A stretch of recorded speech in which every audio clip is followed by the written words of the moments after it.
Hello and good evening to all of you Cherie men and bilge women out there in Twitch chat. Welcome to week 2 of the Team Gap Panther Chameleon League. Tonight's best of 3 will pitch the Relinquished Renegades against the Shrimp Gang. Renegades had a bye in week 1, so we will be seeing them take the rift for the first time in the PCL tonight. Over on the other side, the Gang of Shrimp were narrowly defeated by counter target spell in what was a very back and forth match. Shrimp Gang going to be looking to make it back to 500 tonight. We've got Crewman and Primus for the call. How you doing tonight, Mr. Primus? I'm doing good, doing good. This time last week I was surviving the Texas freeze again. Luckily, I didn't lose power, but back in the 70s today, so I am chilling. Very nice. Glad you didn't get frostbitten too badly down there, Primus. Able to make it back to us here in the Team Gap League. Lysandra ult didn't finish you off. You had the Merc treads. You were able to get out of there. Well done. Well played, Primus. Yeah, I But just what I do you? just went golden in Zonia. Yep. You itemized correctly, I assume, for that experience. We are just Exactly. about ready to get into draft, though, Primus. We're going to be dropping right into it here. Yeah. What are you expecting from these two teams tonight? And any players to watch? Any picks that you think we should be keeping an eye out for? I wasn't able to actually catch the game last week, and obviously, since it's our first time seeing Renegades, I think it's gonna be a little bit of everything. Already got Sure. Talon and Malphite out.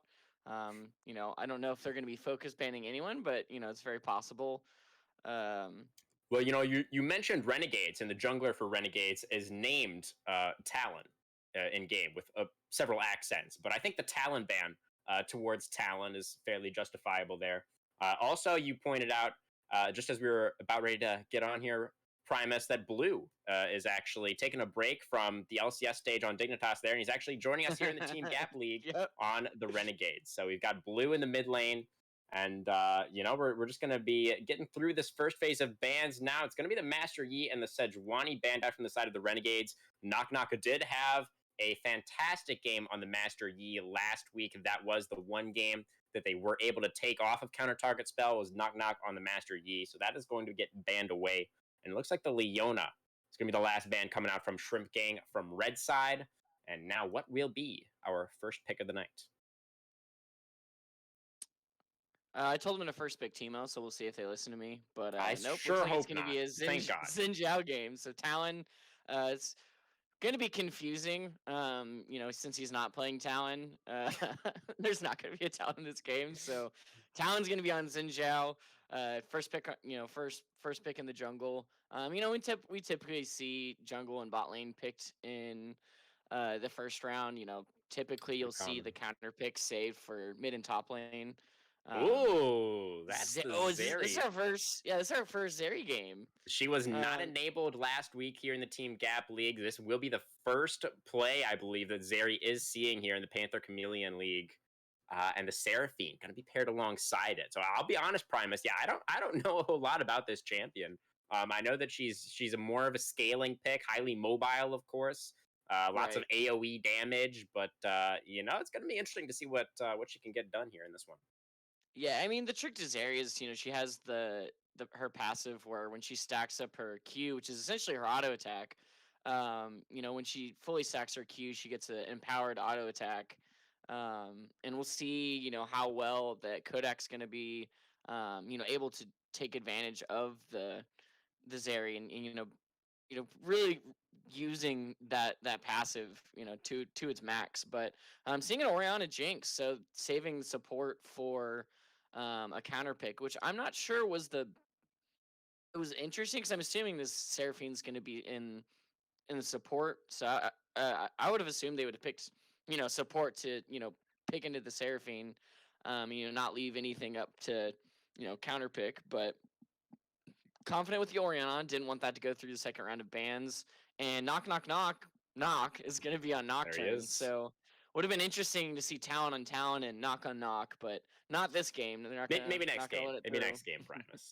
We'll just have to wait and see. But I do like the Orianna combination with the Xin Zhao. So while I do hear what you're saying about picking mid early allows the enemy team to counterpick your lane, but Orianna is, such a very standard control mage. It's really Right. it's difficult to hard counter Orianna.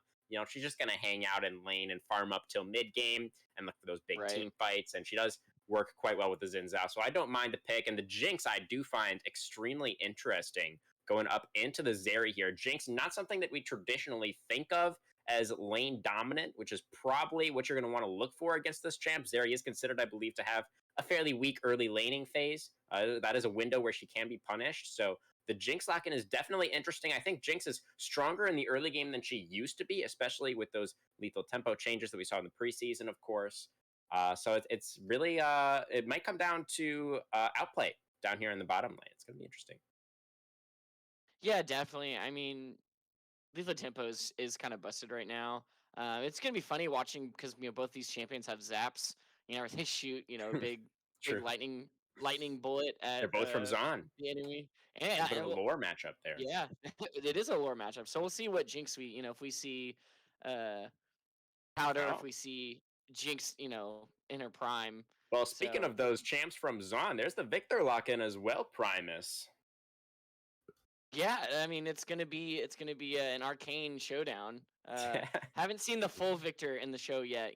Won't spoil Just anything. need For that Vi lock-in now. Just need to see the Vi, and we're gonna have the. Vi or Caitlyn, they could Oh, true. play Yeah, Caitlyn, Caitlyn's still up mid. as well Why here. not?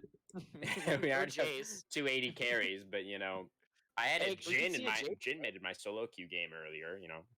He fed really hard, but but yeah. he was present. He played it. he So picked the champion. I don't know what else to he say. locked it in. There's the Aatrox. Going to round out the composition for the Renegades here. Very strong skirmish heavy top side there with the Xin Zhao. If they get into any 2v2 scraps early on, I think they should pretty comfortably be expected to win out in those. And now the last pick, though, counter pick for top side for the Shrimp Gang. What are you picking to Aatrox? So I actually used to be an Aatrox main. When I Oh, played for Team Cap Gold, they would only put me on the Aatrox. Yeah, anything with a point and click stun to interrupt his Qs. Like the okay. Renekton you just picked. Relia and Fiora are pretty annoying to play against. I'm pretty sure Fiora is just a hard counter. But we do, now that we have all 5 of our picks, chat, if you want to go ahead and predict who's gonna be, win this first game. Use those gaps, the gap points. I personally, I think this is just going to be for shits and gigs. But knock on knock, I feel pretty good. Just simply for naming purposes, I'm gonna go ahead and put it towards Okay. Shrimp Game. Plus, they played a really good matchup last week, and we just don't know anything about Renegades. So Aaron, I'm bit just of a gonna, question mark here. yeah, it's a big question mark. I'm gonna put some gaps toward Shrimp Gang. Now it's 66%, 34% in favor of Renegades. But yeah, and then we'll be getting started here pretty shortly. Yeah, Gonna it's be loading in. Primus putting his points on the nameplate diff for knock knock on knock. I respect it. Yep. I respect Yep. it. They banned the Talon. I am a bit of a fan of Nocturne just in general as well, but I'm also a fan of Xin Zhao. I play both, so I'm a bit torn. Right. I mean, they're both Yeah, aggressive junglers. they are. In terms of the matchup between the two, Xin Zhao obviously going to have the advantage early on, as he does in most matchups, especially with his solo lanes there. I think the Xin Zhao is going to have a lot of power in this early game. Could look to make some aggressive moves potentially. But the Nocturne, he's generally speaking pretty happy to farm it out and play the early game a little bit more slowly. Just get to that level 6 mark, and he does have some decent setup from his own solo laners as well. The Renekton point and click stun, as well as Victor being able to set up a little bit with that gravity field as well. So it's a very interesting matchup. I think the onus is definitely on the Xin Zhao to find something early on here before the Nocturne and Victor scaling, and as well as the Zeri, so it's getting a little bit out of control. Right. Yeah, I think this area is going to be what we're going to be keeping our eye on mid to late game. I mean, as we saw, first Zeri game in LCS, Danny got a pentakill, so we Sure could did. see that here. I mean, we have already seen, I believe we saw a pentakill last week in our team gap game on Samira. So it's another 80 carry. Pentakill is not out of the question. Probably gonna see a couple of team gap ace. So I'm super excited. I mean, this is going to be this is a very much like 5 vs 5 like run at them comps. Especially with the setup from Nocturne and Seraphine. I feel like that's like you said, like the Oriana Xin Zhao combo, the running with ball. But I mean, also like setting up the you know using the when Nocturne goes in and getting that extended ult from Seraphine is also probably going to be something I want to see. So super excited. I mean, Aatrox is one of my favorite champions, so I'm a little torn as well. Mm, But mm, right. But you already put your points on the Shrimp Gang over here. You're betting yeah, it's against too your boy late. not Champagne. your boy Aatrox. All right. Well, the one lane that I think we haven't really talked about too much yet, Primus, is the bot lane down there. That Nami lock in for iHardcore. Going to pair that up with the Jinx here. Waited until the second phase of picks, obviously, to lock that in, but didn't Right. really get pressured by additional bans or anything. So the Nami clearly was the call here for iHardcore. And do you think this support pick is enough to kind of give them the edge in lane and try and bully this Zeri a little bit? Or how do you expect that lane to go? I think both of the laning phases for these bot lanes is going to be very safe. Even they both picked enchanters. They're both just wanting to scale, and Zeri especially isn't going to be able to do too much early game. Probably won't see much outside of jungle ganks. But I do like this Nami pick, especially when you're seeing, Renekton Nocturne. Basically you want to keep this Jinx alive. They have a lot of damage on their team, but I think towards later in the game when Zinja and Aatrox are gonna be more of a bruiser, and after Oriana's combo's been blown, that's where most of your DPS is gonna come from. You're gonna want to keep this Jinx alive, and with the Nami ult, you can definitely like as soon as Nocturne loses his spell shield, just using that wave to get him out is going to be very paramount. So probably going to hold on to that Nami ult for more of disengage than engage. Um, so I do really like the pick. I think I kind of I would also love to see the Leona, obviously banned in the first round, but uh, you know Leona is really strong right now. But like outside of I'd say like Leona and Nautilus, like it's really just like an enchanter heavy meta right now. So I like both of these support picks. Well, folks, we are going to be going to a short break, but we'll have game one between the Relinquished Renegades and the Shrimp Gang right after this.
11, 12, 13. Cool. Welcome back, everybody. Game 1 now underway. We're on to the Rift. The Relinquished Renegades, of course, on the blue side, and the Shrimp Gang on the red side. Looking like the Shrimp Gang. Gonna go for something a little bit cheeky here early on, Primus. Stacking all 5 down here towards this bottom lane.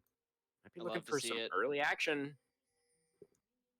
Yeah, they don't really have too much to lock down this the Nami. Unsuspecting fishy waiting in the tri-brush. Oh, the beautiful Seraphine route to lock down that fish, and it's going to be the catch of the day for the Shrimp Gang as they lock up First Blood. Yeah, I think I definitely cast a curse high hardcore. It's like, oh, they don't have too much, and then me forgetting the Seraphine E, just rooted her. I was like, they don't have any knockout or lockdown. They did. The one they do have was Magic Man on the Seraphine. First Blood going over to the Renekton, who also took Ignite, so he's going to be looking to really fight this Aatrox, who has a pretty good early game. Maybe not so much into the Renekton, who is probably going to be going for more of those quick trades, having a quick 2-second combo and then dash out. Aatrox taking a little bit longer to use his combo. So we'll see how the top lane is going to go, but I'm foreseeing a lot of fighting in top lane, especially since we have these control mids, control mage mids, and scaling bot lanes. I think this is going to be maybe not a wet noodle fight, maybe very hard sticks up in the top lane. I mean, it's also press the attack versus Conqueror, right? Primus, Hottest Cashier, really going all in on those early game decisions for the loadout. So really going to be looking to see if you can find an early advantage up here. Going to be very, very important for the Renekton. Although, as we mentioned in the Champion Select, he does have a lot of scaling in his other lanes across the rest of the team. Though Tony taking a lot of damage early on in mid lane here as Blue. That LCS practice really paying off here. We may get memed a little bit. We may not be as historically successful as the LEC, but Blue clearly is showing up here today so far. Yeah, I mean, getting a lot of damage onto this Victor. Knight is dead! Solo kill for Blue in the mid lane. Love to see it. Yeah, I mean, that's the thing with this league. We typically see at least a kill a minute. Towards the middle of the game, but we got to gank. Speaking of which, there Primus, maybe looking at something else. The wind does become lightning, but Hottest Cashier does not get knocked up, so he is totally fine. Blue is going to get potentially feared up. No, he did flash away, so he's going to be able to keep himself safe. That was a flash off of Knock Knock as well, so a trade of flashes between the Nocturne and the Orianna there. Knock Knock trying to avenge his mid laner, but was not quite able to finish the job. Yeah, I mean, the thing we have to look for is now Victor actually has a flash lead on Orianna, so we could see another, gank coming from this Nocturne very soon after he clears his topside jungle. Also deciding to skip Scuttle, and, he wasted a little bit of time trying to kill the Orianna, and, that Scuttle is still up. So Xin Zhao, it looks like he's pathing towards it. Yeah, he just pinged it, so it looks like Xin Zhao is actually going to double Scuttle. But Nocturne's on his way, so they could be meeting here in the jungle. And I think you remember you saying Xin Zhao wins these, correct? Yeah, Xin Zhao should win this if it's a 1v1. But as we can see, Victor is also rotating down. Tony not going to make this a fair fight. Talon going to be forced to flash away from the gravity well. And River Control held by the Shrimp Gang for now. Grim maybe in a little bit of trouble up here. Flash, Hottest Cashier looking for a little bit more. Not quite able to get the distance, though. Grim able to walk that one out. Renekton had no ability cooldowns left. And it's going to be a trade of flashes between the top laners and a Scuttle Crab for the Nocturne in bot River. Yeah, that's the thing with Aatrox, especially into lane opponent like Renekton. You really want to hold on to that third Q in case, Renekton decides to, fight into you. Because after you burn that third Q, especially early, like you're going to be waiting 6 seconds on your next Q. So you really want to hold on to that, in case Renekton decides to fight into you. Because as soon as you miss that third Q, you open yourself up to Renekton's full combo, like you saw. Aatrox, Grim having to flash out just to save himself. When I think if he just held on to that Q, Renekton wouldn't have gone into him. And while he's holding it, it's going to come back off cooldown by the time he wants to use his next one. So Dragon really got to be started up cognizant on of that. spawn here by the Renegades. They've got the bot lane rotated up for this play. Nocturne is making his way over, though, so it's going to be a 3v3 in the river. Knock Knock uses the spell shield, but I don't think it actually there. He used it now. He's able to stay alive barely with the help of the heal from Kodak flashing in. His IKB needs one more auto, but not going to be able to find it as the Nocturne Q finishes off the Jinx. That's a one-man advantage in the bot river fight. We're seeing the top laners also 1v1 on Aatrox, actually winning out handily here. Hottest Cashier, Blue the Summoners, wasn't able to get the kill, and now losing out a little bit in these scraps. The bot river fight is going to disengage just after that one kill onto the Jinx. Nobody's going to get Dragon just yet. And Talon going to be pathing up now towards this top side.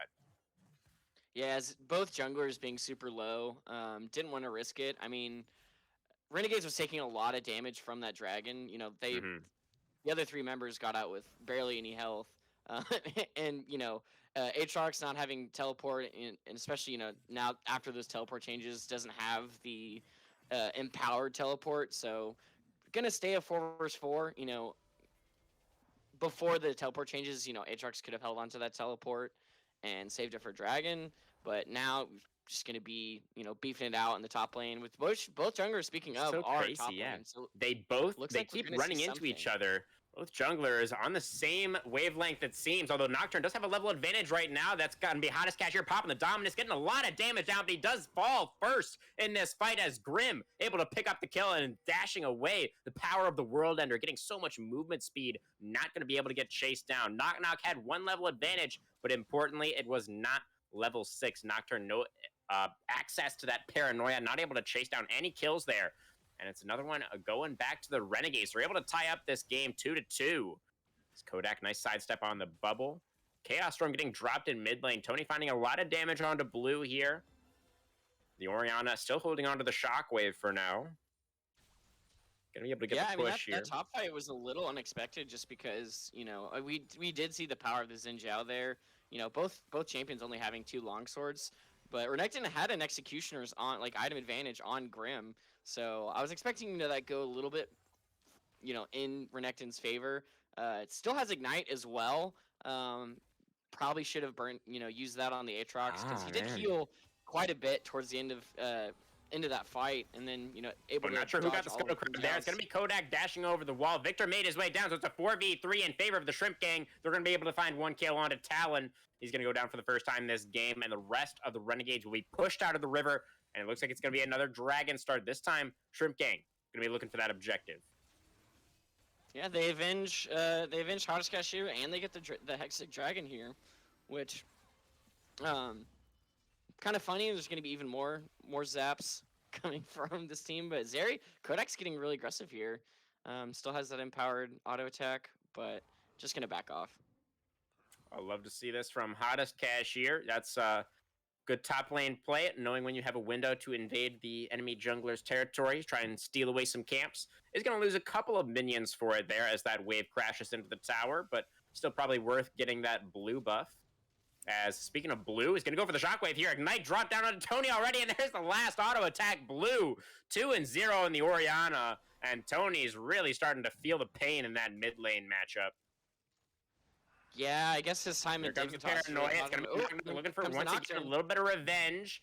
Doesn't seem to have the E off cooldown though. It's gonna be blue flashing away, but Knock has the flash follow, had that lethal tempo fully stacked, and he is going to be able to take down the Clockwork Lady after all. Yeah, knock on Knock, taking out the clock. It's pretty tough time for blue, especially just after getting that kill. Kind of unfortunate. I guess blue did overstay a little bit.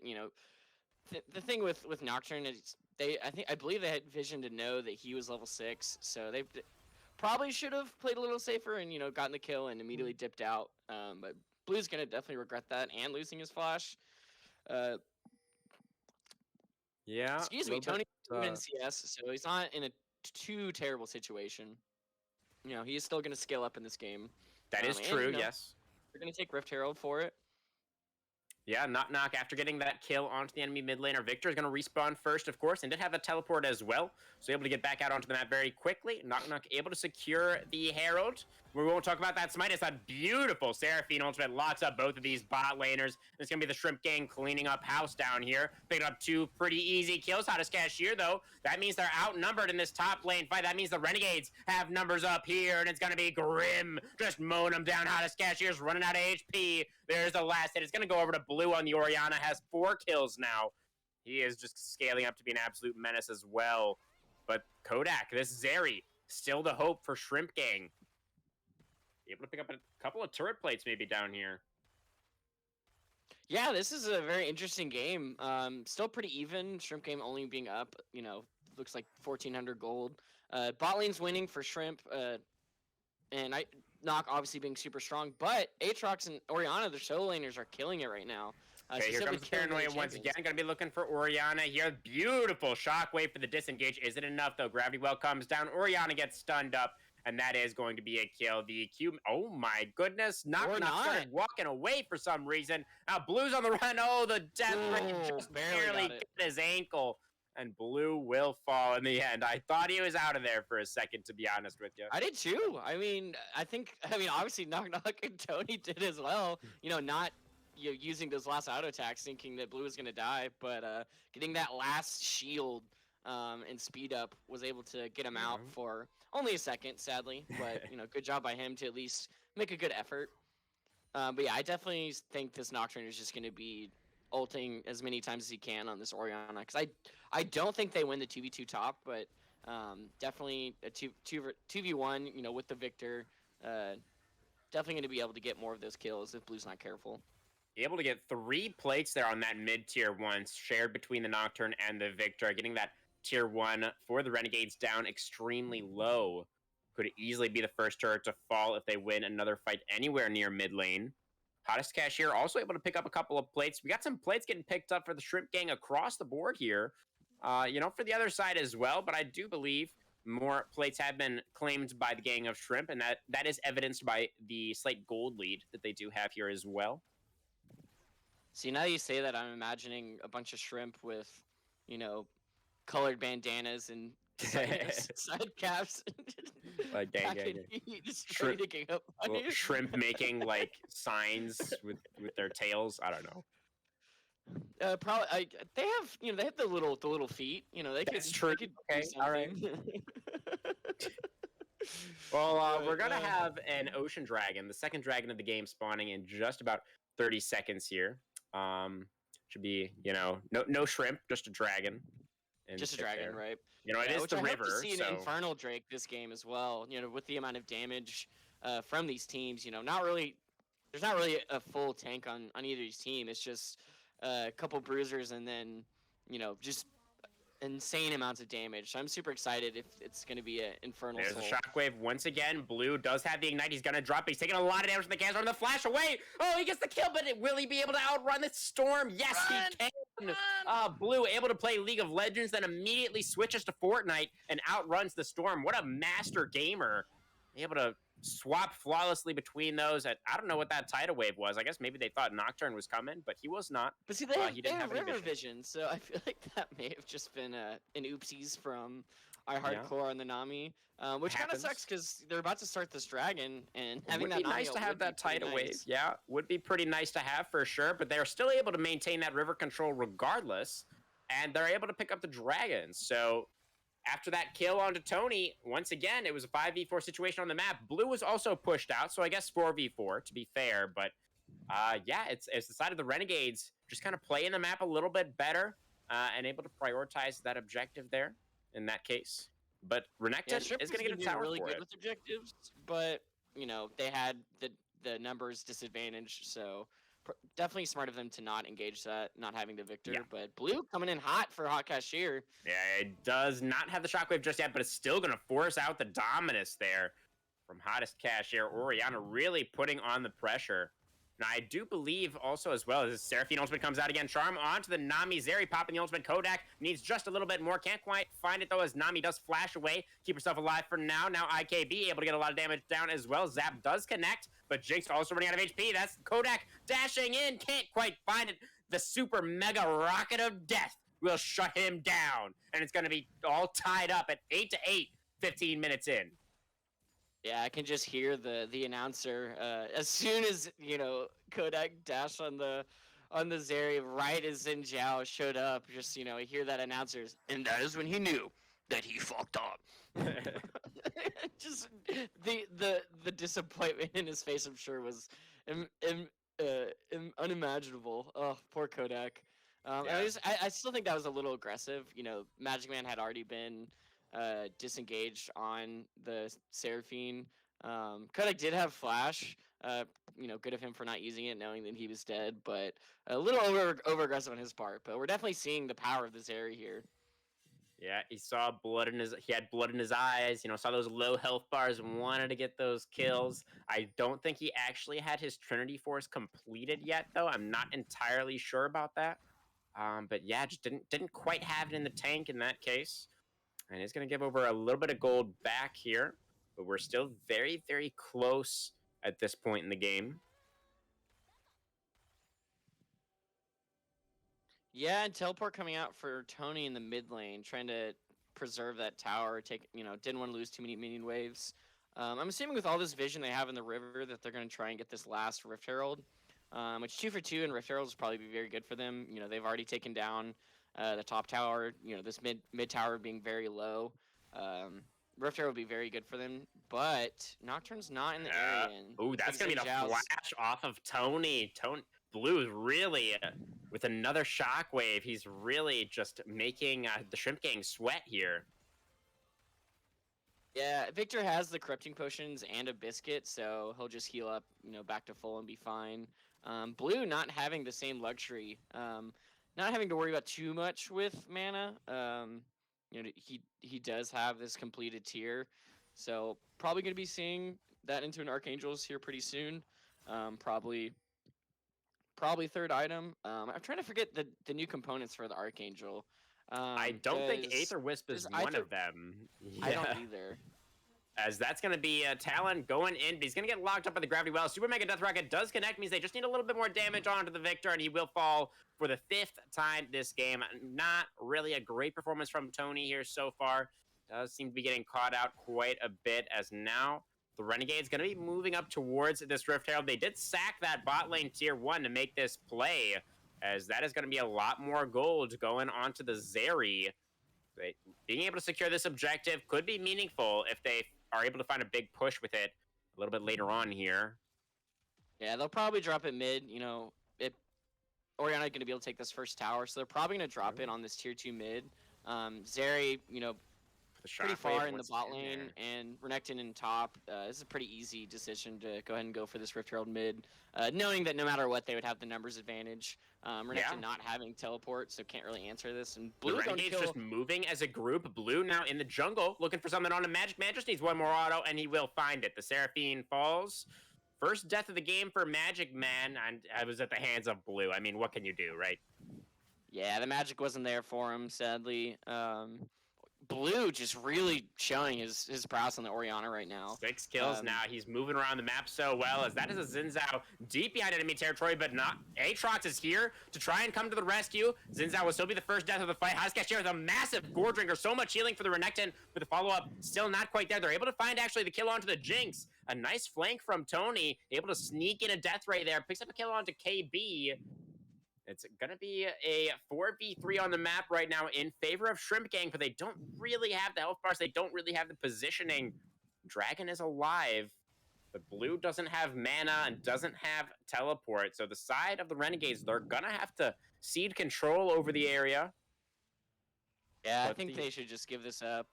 Orianna not able to answer.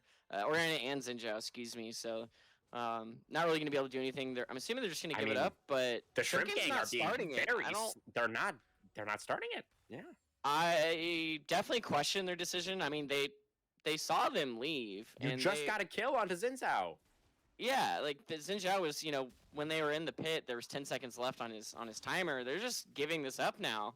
Nocturne recalled, and I guess some miscommunication. He decided to get the blue instead of the dragon, which, if you're gonna get any blue, I would prefer them to kill the Orianna and not the blue buff. But gonna try and dissuade them, but just gonna get this dragon. Kind of a blunder from Shrimp Game on that one. Yeah, a little bit of a head scratcher. Some shrimp-sized confidence in terms of going for that play, I suppose.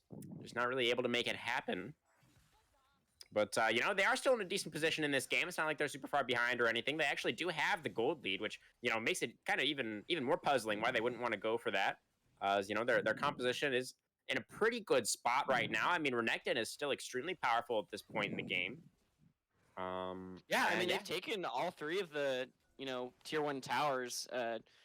That's where a majority of that gold lead is. With CS being even outside of 20, 30 CS here and there, but yeah, I definitely think they should have gone for that. I think they probably hitting their heads on the wall for that one, but they are warding Baron here. Probably Shrimp Game doing really good on vision at the moment. I don't really see yeah. any blue wards on the map at the moment. I see one pink ward by Xin Zhao, but other than that, and of course now we just ward as I say that.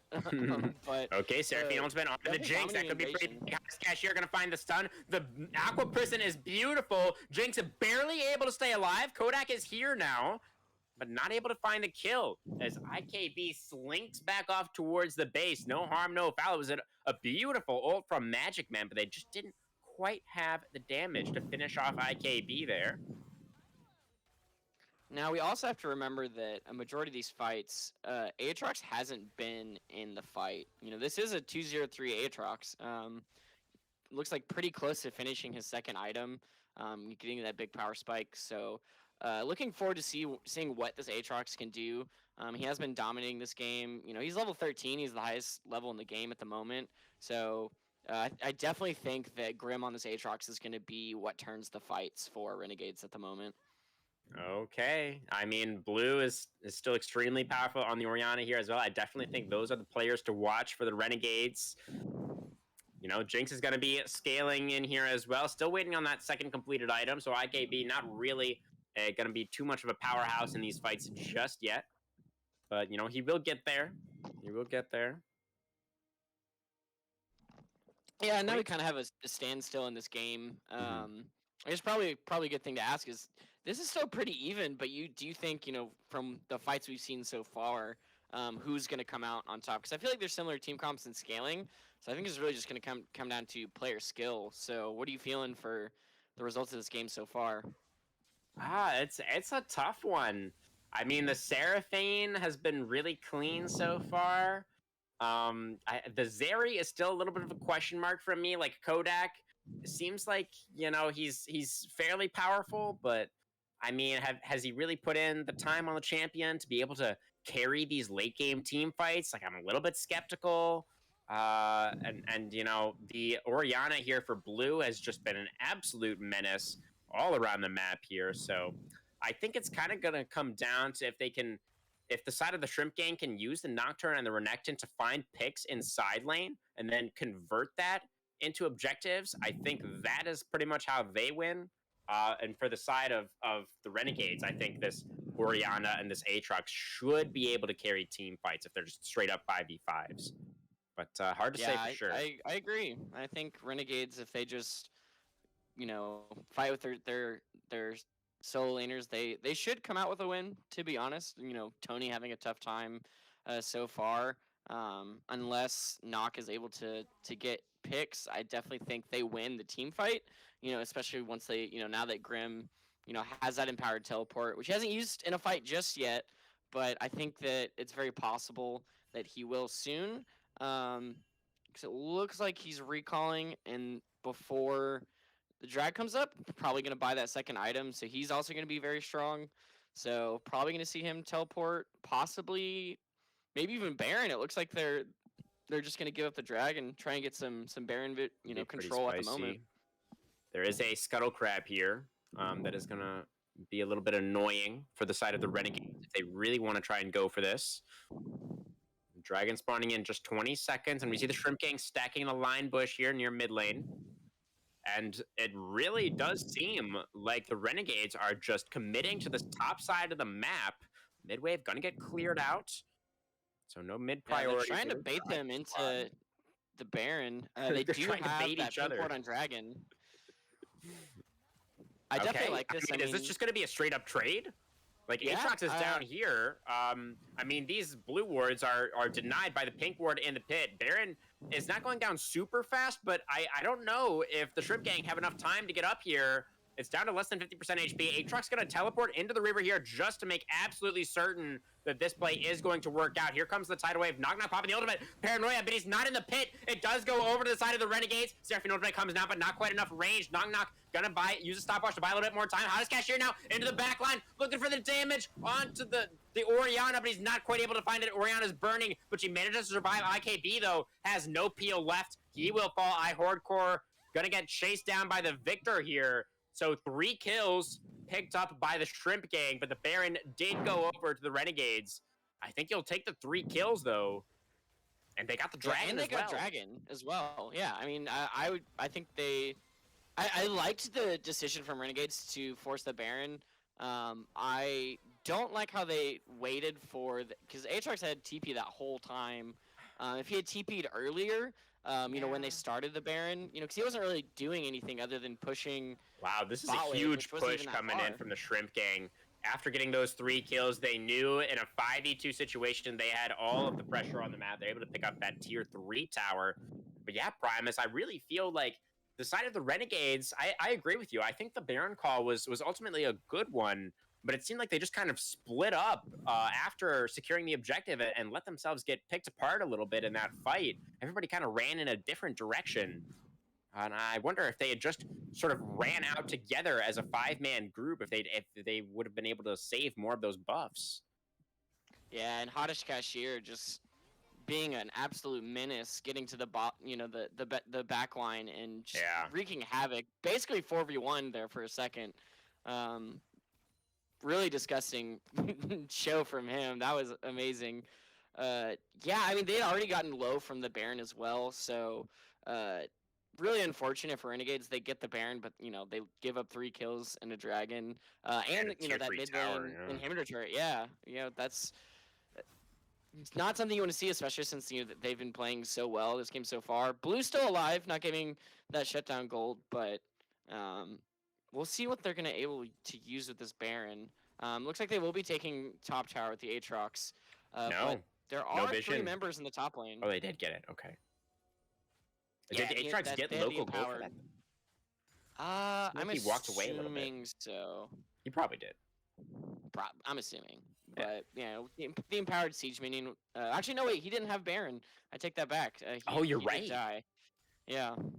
So the only Baron is on Xin Zhao and Orianna at the moment, which they're not really using it. I mean, they kind of pushed out mid a little bit, but they lost so much tempo. It's so hard. And you can't really split up and like side lane. You used your teleport already for the Baron play. Right. And, you know, with a Nocturne with you know, Jinx. 3, 1, and 5, level 14 Nocturne. This Nocturne is this, you know, the junglers are the same level as the solo laners right now. So definitely pretty scary from them, you know, having the same you know, Nocturne actually has the most CS in the game outside of Zeri. So not something you would see in your side lane, that's for sure. Definitely. We're seeing the side of the Renegades grouped up here as 4. Aatrox by himself right now in the mid lane. Knock Knock just kind of hovering, looking for an angle for the Paranoia, looking to see if anybody on the Renegades steps out of position. Blue, gonna get snared up here. He's fine for now. Not gonna get trapped by the gravity well or anything like that. Yeah, I do want to see more from this Aatrox. You know, we haven't really seen him, you know, in very many fights outside of that Baron fight. Not really doing too much, you know, in the first 30 minutes of this game. Hopefully he's able to do more. He's still very strong. He's still the highest level in the game. Has his finished Sterix. You know, not easy to kill. I'm hoping to at least see a Spirit Visage from him as well. A good amount of magic damage coming from the side of Shrimp Game. And, you know, getting the extra... value from the Gore Drinker as well, yeah. Right, yeah. You know, gonna survive fights a lot longer. Because that's the thing. Aatrox was killed like at the very beginning of that Baron fight. Wasn't able to do what Hottest Cashier did, which was run to the back, you know, the back line and decimate the the Nami and Jinx. You know, 'cause Yeah. even you know Renekton has a lot of damage, and he has Ignite. He has the The Death Death Stance and the Stance, yeah. the Gore Drinker. So So, definitely not something you want to see as well. I so think that's what this team does very well. You know, that with their top side is trying to get to that back line. yeah, it's a surprising amount And of durability for the Crocodile, especially if he's not getting focused down. A decent attempt at the steal there from IKB, went with the Super Rocket, but not able to find that. Smite is good from Knock Knock, and he's able to put the squad on Mountain Soul Point. yeah, I think I'm glad. And that's the thing. Giving up that last or that second Mountain Drake. They would be at Soul at this point if they didn't goof that up. But True. they're on Soul Point now, so in what 5 minutes we'll be seeing probably another fight for that Soul. Obviously Renegades they can't give that up. But Baron's also spawning in 20 seconds. Both teams in the top side of the map.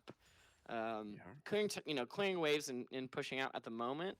But Renegades does have mid and top control, so they're able to ward out and clear all the wards. Magic in Man this maybe in Baron some area. trouble here. He's gonna get sandwiched in, has the flash, able to get over the wall, but the chains connect. Seraphine gonna get yoinked right back in here, and AKB, I can't talk right now, finds the rocket, able to pick up that kill. 5v4 on the map now for the Renegades, and they should be in a pretty good position to make another look towards this Baron. Hopefully this one works out a little bit better for them. Yeah, and Baron Pit is like the perfect place for a Seraphine, able to get a big AoE ult on the enemy team. Not having that is really going to hinder this Baron steal from Shrimp Game. Knock Knock is alive. He has a blast stone. Yeah. And the ultimate is coming off cooldown here as well. He's in the pit. It's a 50-50. It's a burger flip, and Knock Knock gets it. Oh, the Renegades just burger flipped the Baron, and they lost. Wow. I mean, you said it. Knock's still alive. Hops in, steals the Baron. Renegade just sitting there with mouths wide open. Oof. Oof. Like, you gotta make great some steal. attempt to prevent the Nocturne from getting into the pit there. Like, yes, you have a man advantage, but that doesn't mean anything if Nocturne just hops in there when the Baron is at 1200 HP and just wins a 50-50 smite. Like, that's your numbers advantage is meaningless. And the Renegades found that one up perfect. Xin Zhao and Nami both have ultimates. I mean, they had ways to get him off the Baron. Yeah, I mean, Grim could have even gone over the wall there, like level 16 on the Aatrox. He could have bought so much time. Absolutely. Been so disruptive back there. But they just weren't able to make it happen. They just kind of let Knock Knock jump on in there and pick that one up. And now with Baron, as well as being on Mountain Soul Point, as well as having this Victor and this Zeri who are closing in on level 16, both on 3 items. The team fight for the Shrimp Gang now is looking quite fearsome. Yeah, halfway through this Baron, and all their waves are pushing. I'm assuming Hajj Cashier, maybe not. I was gonna say they probably should push that top wave to the tower, but gonna group as 5 with Victor waiting in the wings with teleport. Talon getting a little overextended. If they find the Xin Zhao, I don't think he gets out. That's the Shockwave, finds 2, does blue. Knock Knock Paranoia flying into the back line, able to find a kill onto the fish. Magic Man, though, able to stay alive. IKB flashing away. Jinx barely alive there, still able to contribute a little bit. Has decent range. Talon running out of Tony, running out of HP. Talon also does run out of HP. As Kodak, with the extendo zap. Which zap is superior? It's the Zeris. Kodak picks up the kill. It's a 4-for-1 fight, and it's going to be the Shrimp Gang on the push for the Nexus. So anyways, I started blasting. Kodak is man, that it's funny because Talon wants to play Talon, with the hardcore jumps over obstacles, but Zeri doing, what Talon wants to do. Oh man. He's jumping over all these walls, blasting Talon, and that last zap on the Jinx was beautiful. I was kind of worried for a hardcore because I actually don't know the cooldown on Zeri's jump, but he definitely, if he had it, he could have jumped over that wall and blasted the Nami as well. So really good fight by Shrimp Game, and I underestimated their team fight ability. I thought that Renegades would just have it, with the Orion and Aatrox. But I was very wrong. Aatrox Ah, not able to live through the fight, and they even, I mean, it all started when Talon getting caught out was not ideal, and Seraphine ult hitting 3 people was just too much for them to handle. The power of the shrimp. yeah. I mean, the Oriana ultimate, I think, was pretty good. It was onto 2 members that were almost able to one-shot, I believe it was the Renekton there, but Knock Knock ended up flying into the back line and just kind of destroyed the Nami, and then it was kind of all fell apart. As that is going to be Mountain, so for the Shrimp Gang, able to pick that one up, no contest. The Rocket did come in, but it was blocked very nicely. And there's Paranoia Blue all on his own down here. The Fear Tether going to be able to outrun it, actually. And the Shockwave, just for a little bit of additional appeal. So Blue does manage to survive, but it costs him pretty much everything. 2 inhibitors down already. Only 1 lane left to play for the Shrimp Gang. Should be able to just walk it in from here. Yeah, teleport top from Victor to push out this last lane that Renegades has standing. Um, gonna meet in the middle eventually in the top lane, push that out. Renegades can't do as much because I mean, especially now that we have level 16 Renekton with Mountain Soul, and he's got a lot of resistances. With the Death Dance and the Yeah. Mob Mortius, like he's not going to be very easy to kill. And obviously the Gore Drinker as well. That is a beefy Renekton, but also still able to do a lot of damage. So Blue's really gonna have to take out this Victor and Zeri as fast as he can, because if they blow up the Zinjao or Aatrox, it's just over. It's a tall order for the Renegade mid laner here. See if he can do it. He is still pretty strong. Still only 2 deaths on the Oriana. But he's really up And he's been against it playing now. so well. Yeah. Super minions pushing in those Inzao is split off towards that mid lane to try and stem the tide. But you see in the bot lane, there's already a swarm of them heading straight towards those Nexus towers. So Jinx going to be forced to go and deal with that. And it looks like we've got a top wave coming in here as well in just a moment. Timing is not really lined up that well, but I think the Shrimp Gang should be able to make it work here. So we can still see Jinx back in the fountain there. Oh, looks like they're gonna they have the play Orianna safe wave here. clear. We're gonna be playing for Baron. Yeah, the wave clear just a little bit too good for the Renegades for now. Yeah, Baron's gonna be really risky for them though. Especially now that they have 2 waves of super minions to worry about. Probably gonna have to leave someone, preferably the Aatrox. Since he does have that teleport. Has decent wave clear. I don't know. Two super mini waves is pretty tough. And they're constantly pushing this top wave as well. Zeri, able to destroy these waves almost immediately. Orianna having to stay in the back because. Oh, here comes Nami. There's One shot the Nami once again into the back line. Finds a fear on a Jinx, but does get taken out in return. 1 for 1 so far. Now, hottest cashier trying to get in there, but he's getting pushed into the bouncy castle. Now, Zinzao in the back line is going to get eviscerated by the Chaos Storm. Tony has sufficiently scaled into this one, able to pick up a kill, and now Grim in a 1v3 trying to make it happen, but the Aatrox, he just doesn't have it in him as Kodak goes skipping and jumping over the wall, able to pick up 1 more kill to finish things out. And it will be the Shrimp Gang picking up game 1 of the night. Yeah, Renekton just able to 3v1 that whole time, just leaving so much room for. Just like, look at me, guys, use your spells on me. The other team, yeah. I mean, he just took so long to kill, and even against that Aatrox as well, like just smacking each other. So really good by Shrimp Gang.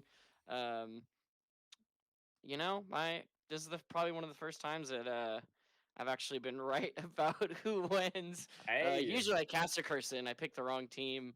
I think I was on like a 9 streak of losing every single prediction. So glad I finally have one. Yeah, there you go, man. Good job by Shrimp Gang.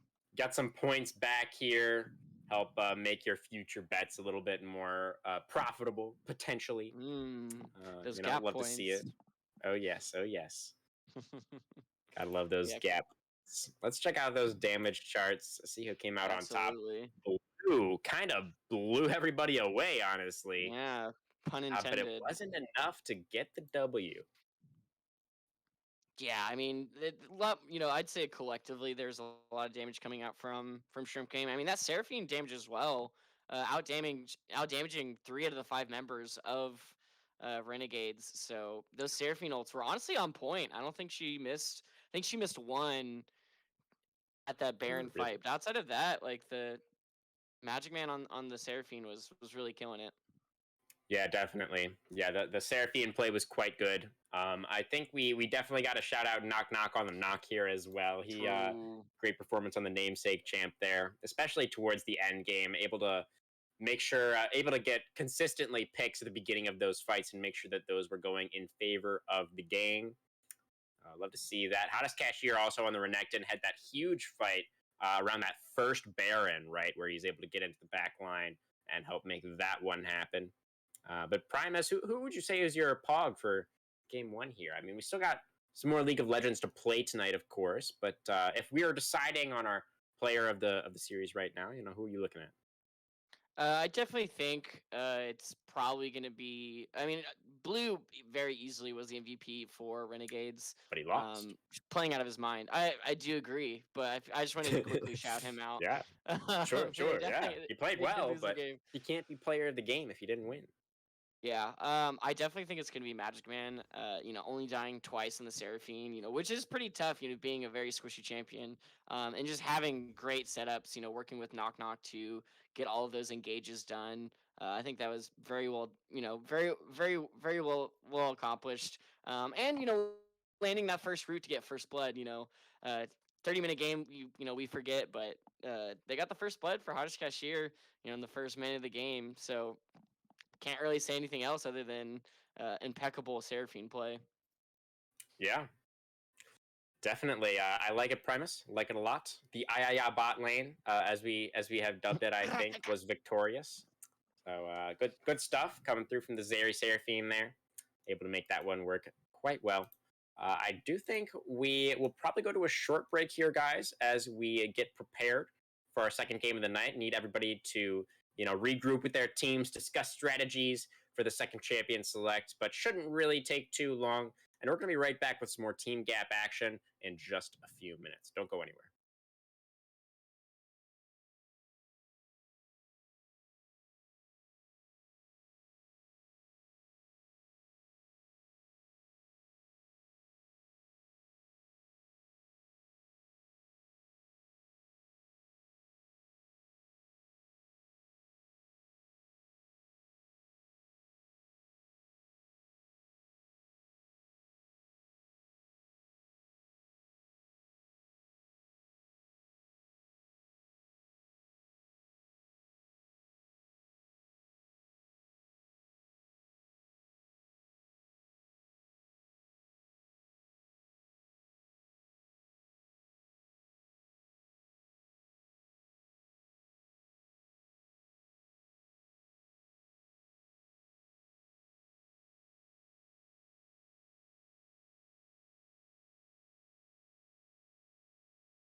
Now, welcome back, guys. We are just moments away from getting our second champion select of the night underway here.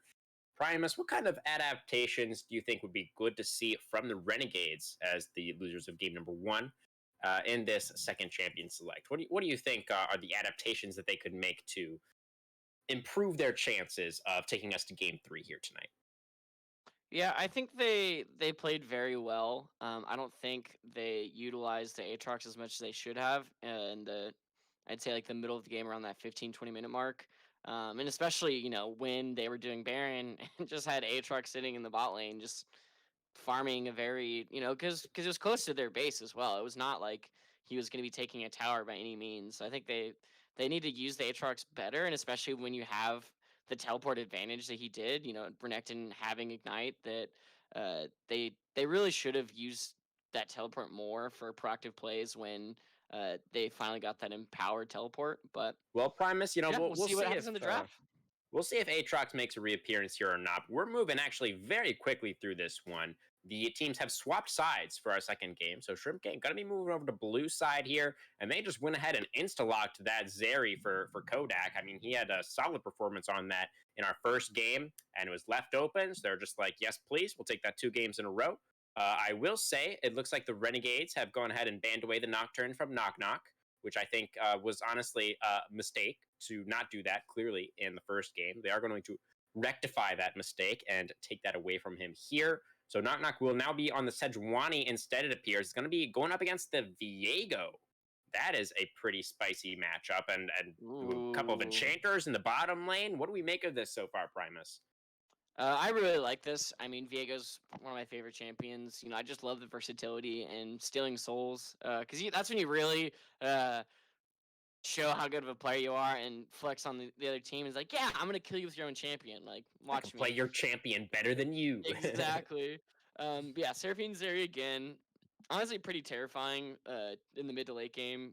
With the Seraphine setup and the Zeri gat. Something you love to see. And Sejuani was banned in the last draft, so Mm. Knock Knock able to get it this time. With the Nocturne banned. Ban his Nocturne. He's gonna play Sejuani. Ban Sejuani. He's gonna play Nocturne. So I mean, we'll see what he does on the Sejuani. It being banned last game. So we'll see what he can do with it. I'm excited to see. Is it worth a ban? Because obviously this Nocturne is. I think. Shrimp Gang going to go ahead and respect the power of the solo lane Enchanter here. We do already see Soraka locked in, but they're going to go ahead and ban away the Karma anyways, because, it could potentially be a solo lane Karma for either blue or for Grim up there in the top lane. So see what this next pick is going to be. The Ahri for most likely blue. Ahri did receive a little bit of a small rework, did she not, Primus? Yes, and I'm Take a pretty quick sure look it at the patch did go notes to an here. effect. Her W is faster. For when it's shooting them out. Her passive is a little different, where I believe, she also gets Yeah. the heal quicker because I believe she can also auto attack for them. And she gets extra resets on her ultimate. I can't remember exactly how she gets the reset. I think Takedowns. it's right. That's what it was. I wasn't sure if Yeah. it was takedowns or um, if she's immobilized because I remember reading something about that when I was looking at the rework. But yeah, should be interesting. I'm excited to see this reworked Ari. We got to see Zeri, first Zeri game in the Team Gap League, and Did get the I win. mean only died once on Kodak Yeah. only died once on that Zeri. So Mhm. uh, good for him. Very strong showing on that Zeri.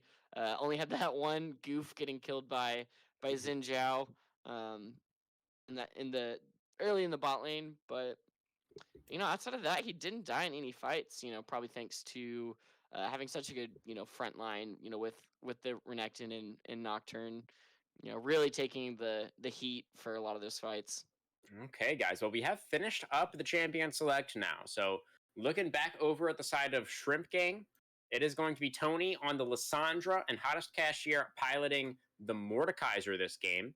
Renekton was available again, but he decided not to go for it. We want the Mordekaiser this time around. It was blind, and the counter pick for the side of Grim is going to be the Gragas. So big man in the top lane going up against the Lord of the Death Realm. I don't really know what Mordekaiser's title is. I forget, but and big man, He's I a guess, very isn't scary dude. Yeah, scary dude. Yeah, yeah, big guy I versus think that's scary what they guy. call him. Yeah, Yeah. That sounds correct to me. Um, but yeah, it's some interesting matchups here. Definitely. Let's start with the mid lane, Primus. What do we think about this reworked Ari into the Lissandra? I mean, Blue, of course, obviously, clearly was the superior laner last game, Right. despite picking up the loss. He was clearly had the better hands in that control mage matchup, but this matchup Mhm. does feel a little bit different, does it not? Lissandra is not a traditional scaling mid lane mage pick. She's really more about setup, roaming around the map, and trying to fight around her teammates. So, how do you think this lane is going to go? What do you think? Yeah, I mean, to be honest, we don't really ever see Lysandra that often. She's not a very sought after champion, but I really like this pick. With Ari, she's gonna want to, jump into you, try and get a charm off. But if Lysandra's just, able to just press R and just be like, hey, like you're not gonna, you're not gonna keep going. Like I'm just gonna stop you in your tracks. I really like that. And able to have some range. On the Ari, because Ari, outside of her, her charm has not too big of a range. So Lissandra's abilities do outrange Ari. So I do like that. So if you get too close to the Ari, you're gonna have a bad time, pretty much. Yeah, definitely. It's going to be interesting to see how that plays out. Jungler intervention, of course, could potentially play a role here as well. The Sejuani, generally speaking, going to be a more threatening in the early game than something like the Viego, although the Viego Right. does have some options as well, especially considering the fact that there is some setup here with the charm from the Ari, as you already mentioned, as well as, Grim being able to set things up potentially with the body slam, things like this, or even the cask once he hits level 6. So the junglers, definitely I think have some options here. Primus, so we are into the spectator delay. Who do you think won draft here for our second game? Do you think one of these teams has a significant edge? I mean, I I like the front to back comp from Shrimp again. Having Hottest on this Mordekaiser. A little bit. Another I guess sort of bruiser champion. Uh, really able to outlast the other team. Um, I don't know a lot of the Zeri matchups, so I don't know how good Kaisa is into Zeri. I may have wanted to see a more aggressive support, like the Leona, which I think it was still banned, but you can pick a Nautilus. So I'm gonna give it to Shrimp again. Knock Knock getting his Sejuani. It was banned previously. I think Zeri Seraphine is still stupidly strong. So I think Looked just great with last game. yeah, with the champions, I think they should come out with it. Viego and Ari are pretty strong, but you also got to remember we have the Freljord in the jungle and Of mid, so we course. have that synergy. So Yeah, yeah, yeah. I'm gonna give it to Shrimp for this game, especially since they looked so strong last game. Okay. I mean, they helped you get some channel points already. Might as well stick by them, right? You wanna stick to your Exactly. guns on that one for sure. I can see that one, Primus. Well, we're gonna be getting into game 2 very shortly, guys. The Renegades need to pick up this win if they want to push us to game 3 tonight. It's gonna be an exciting match. Don't go anywhere.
Alrighty, welcome guys back onto Summoner's Rift for game 2 of the night between the Renegades and the Shrimp Gang. Once again, we have switched sides. Shrimp Gang now going to be on blue side, and the Renegades moving over to red. Blue on the Ari this time around. Recently reworked Ari. See if he can work that same magic in mid lane that we saw in our first round. Looks like a pretty conservative trying to start. go for another level 1, but not getting anything. Just gonna back away this time. Renegades learned their lesson after last Yeah, game, giving up that first blood. And neither team has their namesakes. Talon is on yeah. Viego, and Nock is going to be on Sejuani. So it's anyone's Even game. playing fields, yeah. Yep. I Absolutely. do. I do love this area though. I liked, especially all the jumping around. Similar to Talon. I thought that was a lot of fun to watch. So I'm excited to see some more of that. And Magic Man is again on the Seraphine. Doing so well Yeah. with it last game. In my opinion, was MVP of the game. The silent hero, I think. But I mean, just did so much with that. Getting several 2-3 man ultimates with that encore. So hope to see that again. Obviously, it's a very different top lane as well. 2 AP top laners as well. So Yeah. lots of magic damage in this game. Just yeah, absolutely. Just across both teams, lots of magic damage. So it should definitely be interesting. Both junglers are starting on the top side, so we're going to be pathing down towards these enchanter supports. See if we can make anything happen down there in bot lane early on. I do believe, well, first blood last game, of course, was the level 1 from Shrimp Gang, but I think after that, the next kill, if I recall correctly, was in bot lane. With Is blue, Tony yeah. going to take a lot of damage from the electrocute, but blue also going to get electrocuted. So both mid laners, playing around with the power outlets here, but they're going to be okay for now. The power outlets. I'm dead. I mean, you're not wrong. Just a little bit of electrocution. That early level 2 though. Yeah, I mean, great starts from both teams. Pretty even lane. Magic Man's still hitting all of his abilities, so Yeah, but there is a nutty. Soraka this time around to kind of top off the health bars after Seraphine brings them slightly lower. Yeah, a little bit of better here than Nami, but this Seraphine poke is they're forcing out all the pots from the bot lane, but Kaisa did go longsword pots, so having a little bit extra lane sustain. So The beat drop connects once again, able to root up the hardcore there. And the Soraka Q does not land. That's so important for Soraka as Tony going aggressively with the glacial path. Knock Knock is here, and there is the root for blue. He's over the wall, but he's burning the last minion auto. It's going to be first blood for Knock Knock on the Sejuani. Yeah, I don't know about that Tony flash, but still getting the kill. First blood going to Knock Knock on the Sejuani. I did say at the beginning of this game, it was banned in the first draft, so I was looking forward to seeing what he can accomplish on the Sejuani, and is it worth a ban? You always like to ask. I mean, there's just maybe too many things to ban against Knock Knock, right? They banned the Master Yi and the Nocturne. I mean, they could have banned the Sejuani too, and just threw all 3 bans at him, but not what they decided to go for. And Sejuani, able to find some success already here in the early game. Viego making his way very cheekily into these bot lane side brush, being very sneaky. He's not seen, I don't think. It looks pretty safe to say he's not been seen. Don't see any pings from... He's going to have to be very patient. I don't know if this wave is actually pushing, but that is the fight kicking off. Viego, will he flash for this? No. They're not going to go for it. Too close to the tower there were Kodak and Magic Man not really in any danger. And we're just going to be going for a shove on the wave here into a reset for the Kaisa, who is extremely low on mana. But I don't know if this wave is actually going to crash. It's a little bit of an awkward spot down here. I don't know. They can just freeze this. Potentially. I mean, Sejuani is also here. So, I mean, if the side of the Renegades wanted to try and get that wave in, then Knock Knock could have potentially punished very hard. But instead, it will just be that reset coming through for the Renegades, and a very comfortable position for the Zeri Seraphine here once again. Yeah, I mean, really, really rough for them. I mean, they had to fight. They're taking a ton of minion damage as well, getting them pretty low. Viego, wasting a little bit of time down bot lane, but still ahead in CS. Sejuani, Yeah. still has some of her top camps, but so does Viego. So gonna have, just a little bit of a lead. At least probably experience wise as well. Yeah, I mean, Um, Sejuani went for that still first gonna get the gank and then scuttle as well, also or not? waited around for a He's little gonna get while towards that bot side. Yeah, he didn't even check it. Talent didn't even check to see if that top scuttle was still up, and he did also, Yeah. unfortunately, walk over a ward. So that is going to provide quite a bit of information here for the Shrimp Gang. Now, Viego, we do see him moving into the river, so he will actually spot out the shellfish and look to pick And that I one up. I think he sees Sejuani as well. Not sure what the range on the plant was, but able to get that top scuttle and take his birdies. So he'll be sitting pretty at the moment, which is really good, especially for Sejuani was in the top side, so probably not be able to get That's anything going to be down IKB top lane even if rooted up. he wanted to. Once again here, gonna have to be very careful. Kodak, they're zoned away from the lane here, but the bot lane for the Shrimp Gang is a little bit split up. Sejuani is here though, Knock Knock collapsing in, trying to make this one happen. Another slow from Magic Man, just landing so many of these abilities. Gonna be the root onto IKB, uses the cleanse, flash both summoners off of that Renegades 80 carry. That is, I dare say, a successful gank once again for the Sejuani. Yeah, I mean, I do think that the cleanse was a good pickup. With Seraphine and Sejuani, you're gonna want to hold on to that, and you have a Seraphine, so having heal isn't you know gonna make too big of a difference. Also having the speed boost from Crisis E, not really would get as much out of the heal. Cleanse definitely the way to go in this situation. So sad. I mean, sad that he had to burn both of his summoners in that gank. But we are on Dragon and here for the Sejuani's back. Viego. Knock Knock is back. Yes, he's looking for a little bit onto the Soraka here. Soraka does not have cleanse, but she does still have the flash. So the Soraka will be able to get back underneath the tower, keep herself safe. Viego was on Dragon this whole time. It should be almost claimed. Sejuani actually is not even going to go over there to look at all. So Talon able to very easily pick up that first objective all by himself. And he just ticked over to level 6 after that as well. So has the ultimate advantage on the Sejuani. He's hunting in her jungle as well, but not able to find her just yet. I don't know. Sejuani might tick over to 6 as well after the Raptors. I'm not sure. Viego, full vision. Oh, the Lissandra is so low. No. Has the Glacial Tomb for herself, but the stun is very nicely timed from Talon. And that is going to be a dead Tony. That first kill of the game. Flexing his muscles again. Yeah.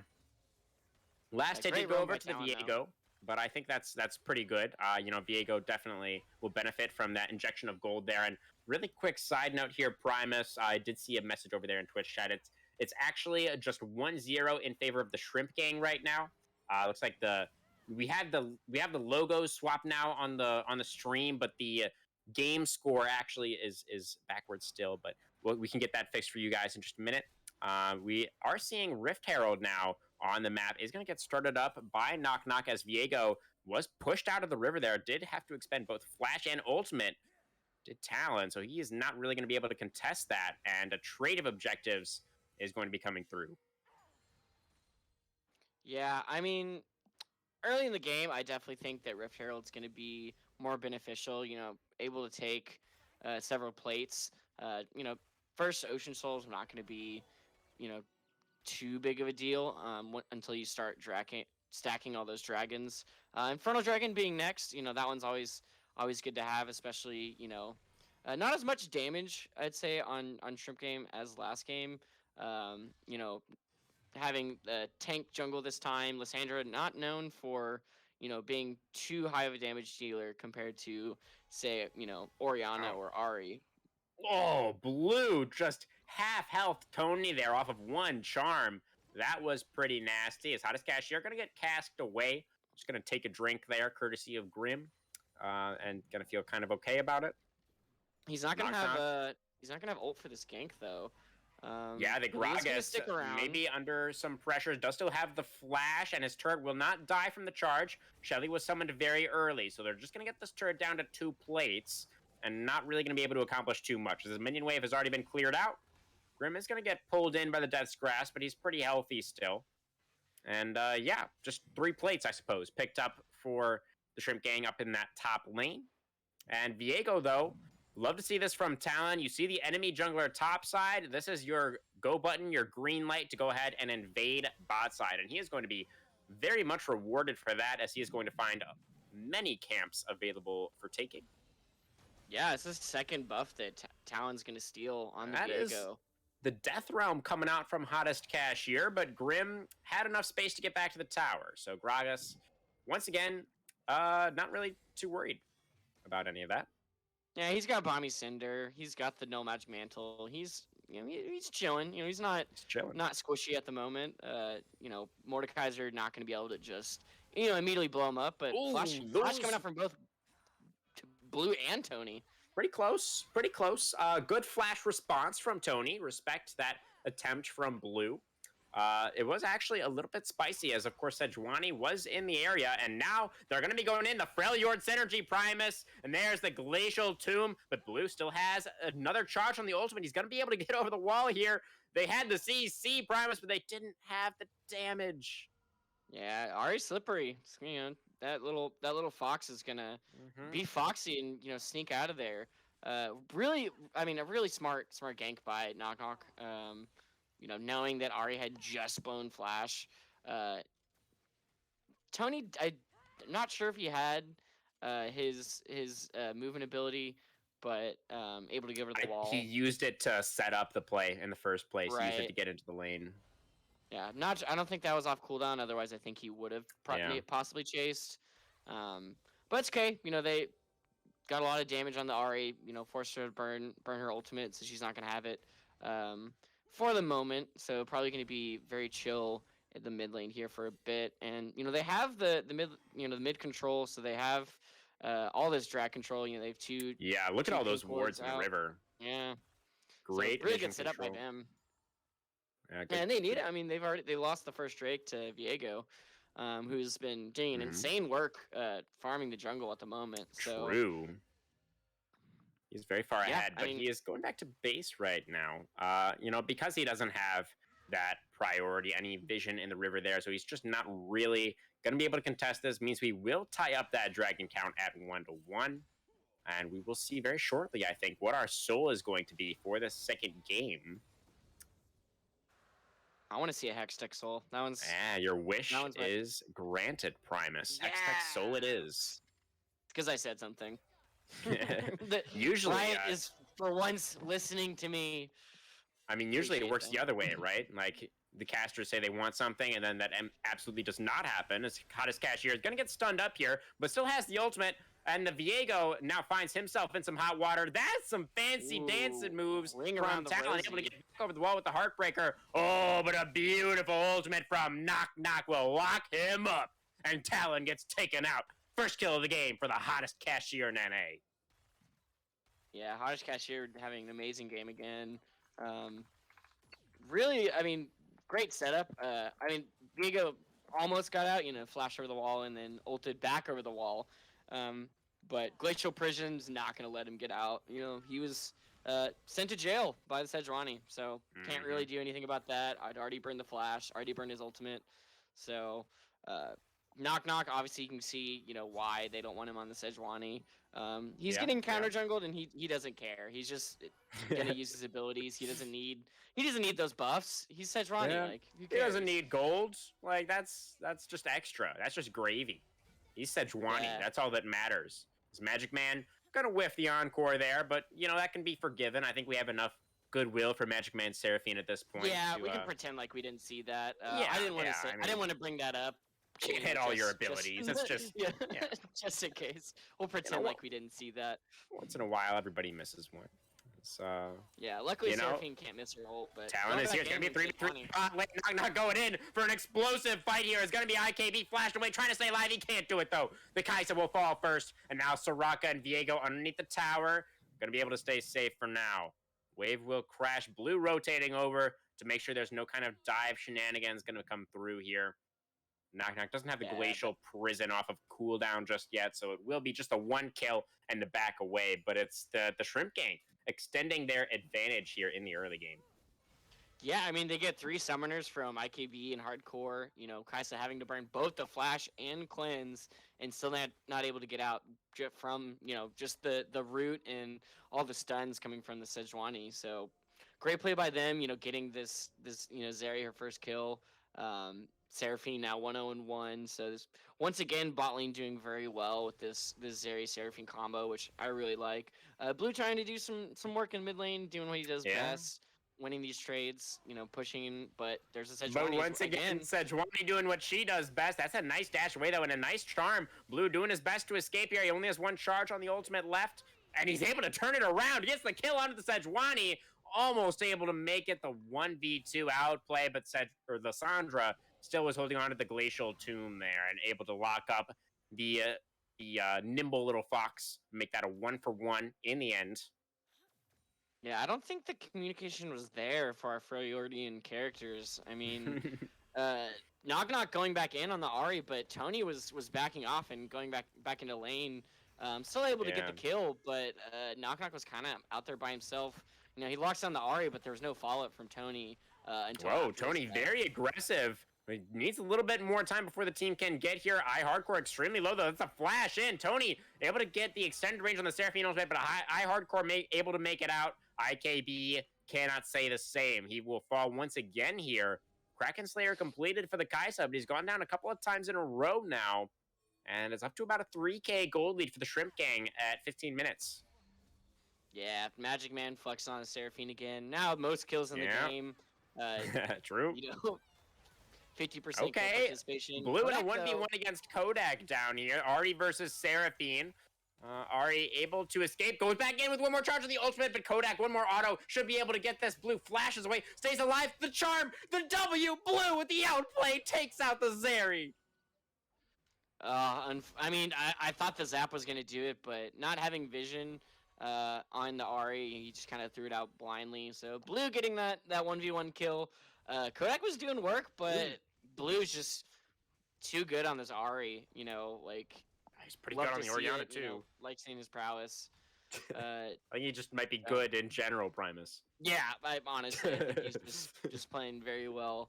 Kodak did have flash, though, so I'm assuming he probably just didn't have enough vision to, predict the charm. But he did have, he could have flashed the charm.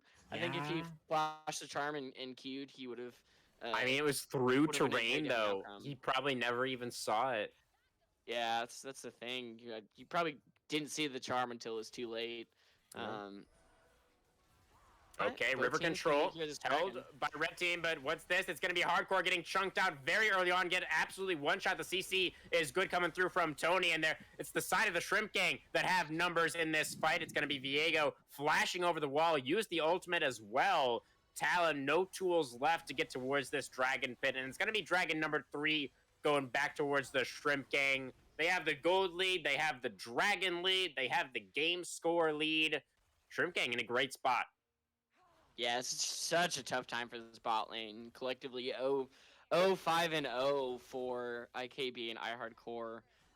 Zeri and Seraphine, and especially Tony, who, didn't have as good of a game last game, dying many times on the Victor. But he's definitely doing some work on this Lissandra, pretty much blowing up Hardcore almost 100 able to set up these fights really well. It's going to be Soraka charmed up again. The CC is too much magic, man.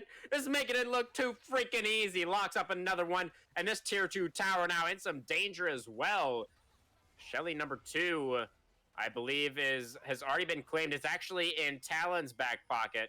So she's not going to be available for the Shrimp Gang. And they're going to be able to lock up Gragas here. I don't know if he has the body slam still. Blue flying in there, tries to get the charm, but it's flashed away from very nicely by Kodak. It'll stay alive for now, but Ahri dashes back over the wall with that last charge and has 1 more. Thanks to the rework, able to pick up a kill to start this one off. 5v4 on the map in favor of the Renegades. Blue dashing back in, able to find a little bit more, but he's running out of HP. Now Knock Knock tries to get a little bit, flashes away, still dies. Now Tony in some trouble. The Akathy and Rain and Kaisa picks up a triple kill. IKB making a quadra, and it's gonna be the clean ace for the Renegades. They're looking towards Baron.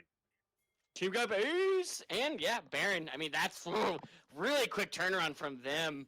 I I definitely caster cursed Wow, Shrimp here. it came out of nowhere.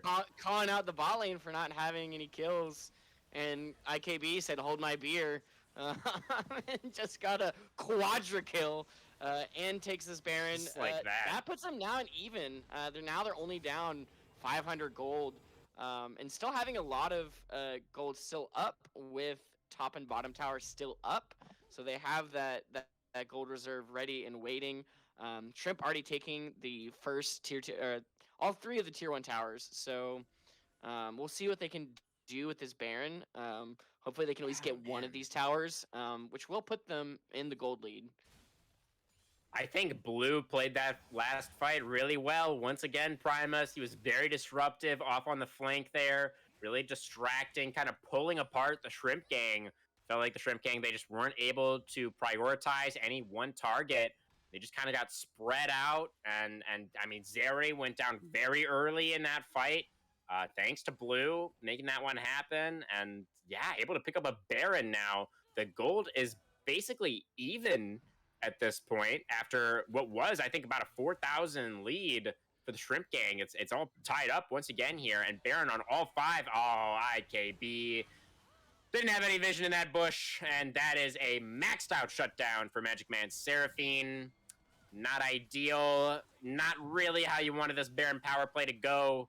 If you're a Renegades fan, hardcore now. Gonna get trapped in the Death Realm. There's the Death's Grasp. There's the Obliterate. Not quite going to connect with the Soraka.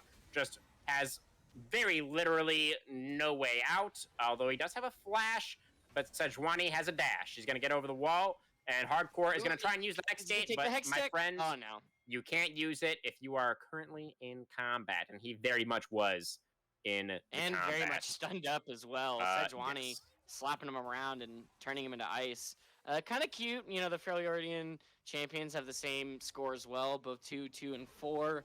Doing exceptionally well. I really like Knock Knock. Oh, that's Hottest Cashier. Gonna get belly bopped a little bit. Has the Death Realm.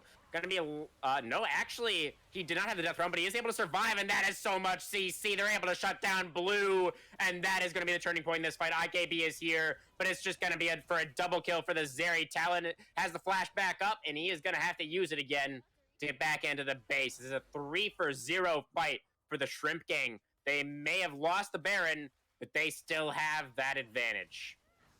Yeah, I mean, Renegade's just not able to do anything with the Baron. Shrimp just, blow them up. Really good Glacial Prison onto Blue, not able to do anything. Just being stunned for the whole fight. I'm sure looking at his death scoreboard, just, having 3 or 4 seconds of being CC'd. And now they just, can get full control of this dragon to put them at soul point with this Hextech dragon, which pretty much will, have a lot more zaps this game. Oh, they're going for the fight once again before the dragon, as that's IKB flying in with the killer instinct. It's going to be Blue getting a double kill, and now Tony is trying to make it happen, but he doesn't have the damage. Oh, what is this? Primus, what is happening? You don't CC Blue kill team. I don't know what other explanation you want. Because, Magic Man and Kodak are where most of their damage is going to come from when Sejuani, when Lysandra, blows her combo. All the DPS is Magic Man and Kodak. Blue was just 1v2ing them. He just was blowing them up. Magic Man able to get one last encore onto him, but it didn't matter. He still went down. And I guess the drag control I was talking about was a complete and utter lie. They had zero control in that situation. Well, they thought they did. Yeah, they thought they did. But yeah, no, this is team gap. You think one team's winning, and then the other team says, "Watch me do this." That's the Panther Chameleon League for you, baby. Yeah. All action all the time. Love it. Because like I said, a kill per minute. Actually a little bit more, because now we're at 28 kills or 27 kills, can't math, in almost 25 minutes. So it's love okay. to see it. You can't numbers, I can't words. That's why we're a great team. Works yeah, perfectly. I work in finance, but Excel does all my math, so I don't use my head ever. Love it. Love it. Like it a lot. Yep. Okay. Yeah, now they're tied in Drakes. They're almost tied in kills. They're pretty much tied in gold, so this is anyone's game. It really is. It really is anybody's game. Either team can get aced at any moment. We just don't know. Anything could happen. Hottest cashier gonna find a death's grasp and a big ol' obliterate onto the Gragas, but he still doesn't really care too much. Yeah, I mean he's got the Turbo Kim tank. He's got Fibblewinter, using the ice against the enemy team. Love to see it. Tank Gragas is always fun to play. He's a beefy boy that just slams his belly into you, and you can't really do much about it.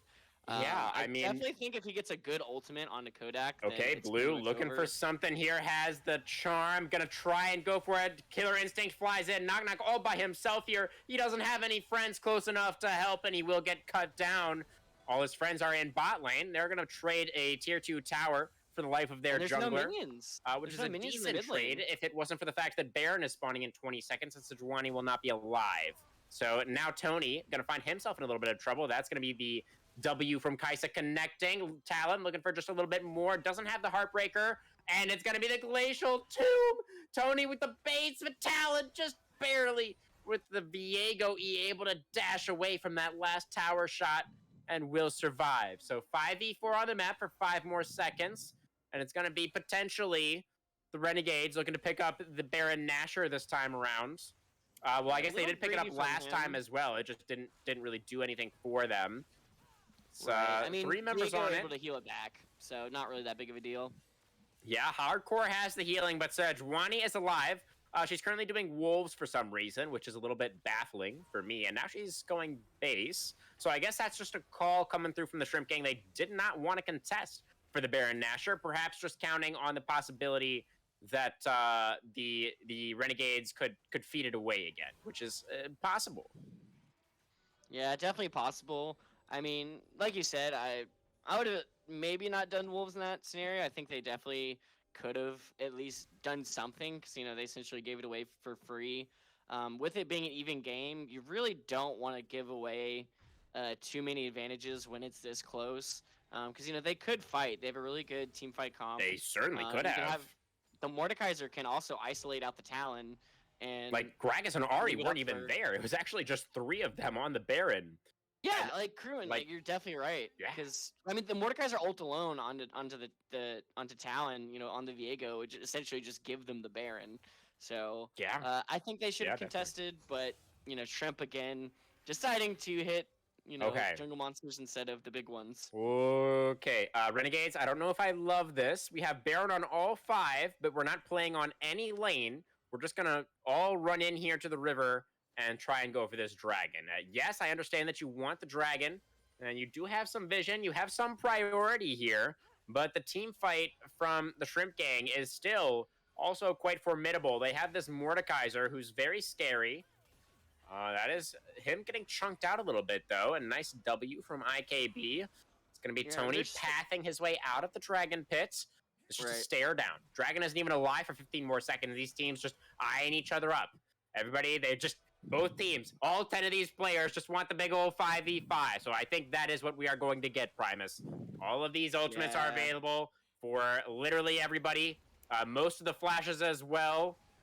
Oh, that's going to be a flash charm attempt from Blue. Knock, knock, now going for the counter against the Arctic Assault, but he gets absolutely exploded. Now IKB is going to melt as well. 1-for-1 to start this fight off. Hottest Cashier has somebody in the death realm, but it's going to be Viego. Has the resets. It's going to be Talon going off. Zeri able to pick up a kill onto the Soraka. Now Kodak. The Zeri is trying to make it happen, but I don't think he's able to outfight this Viego, who has the resets on the Heartbreaker.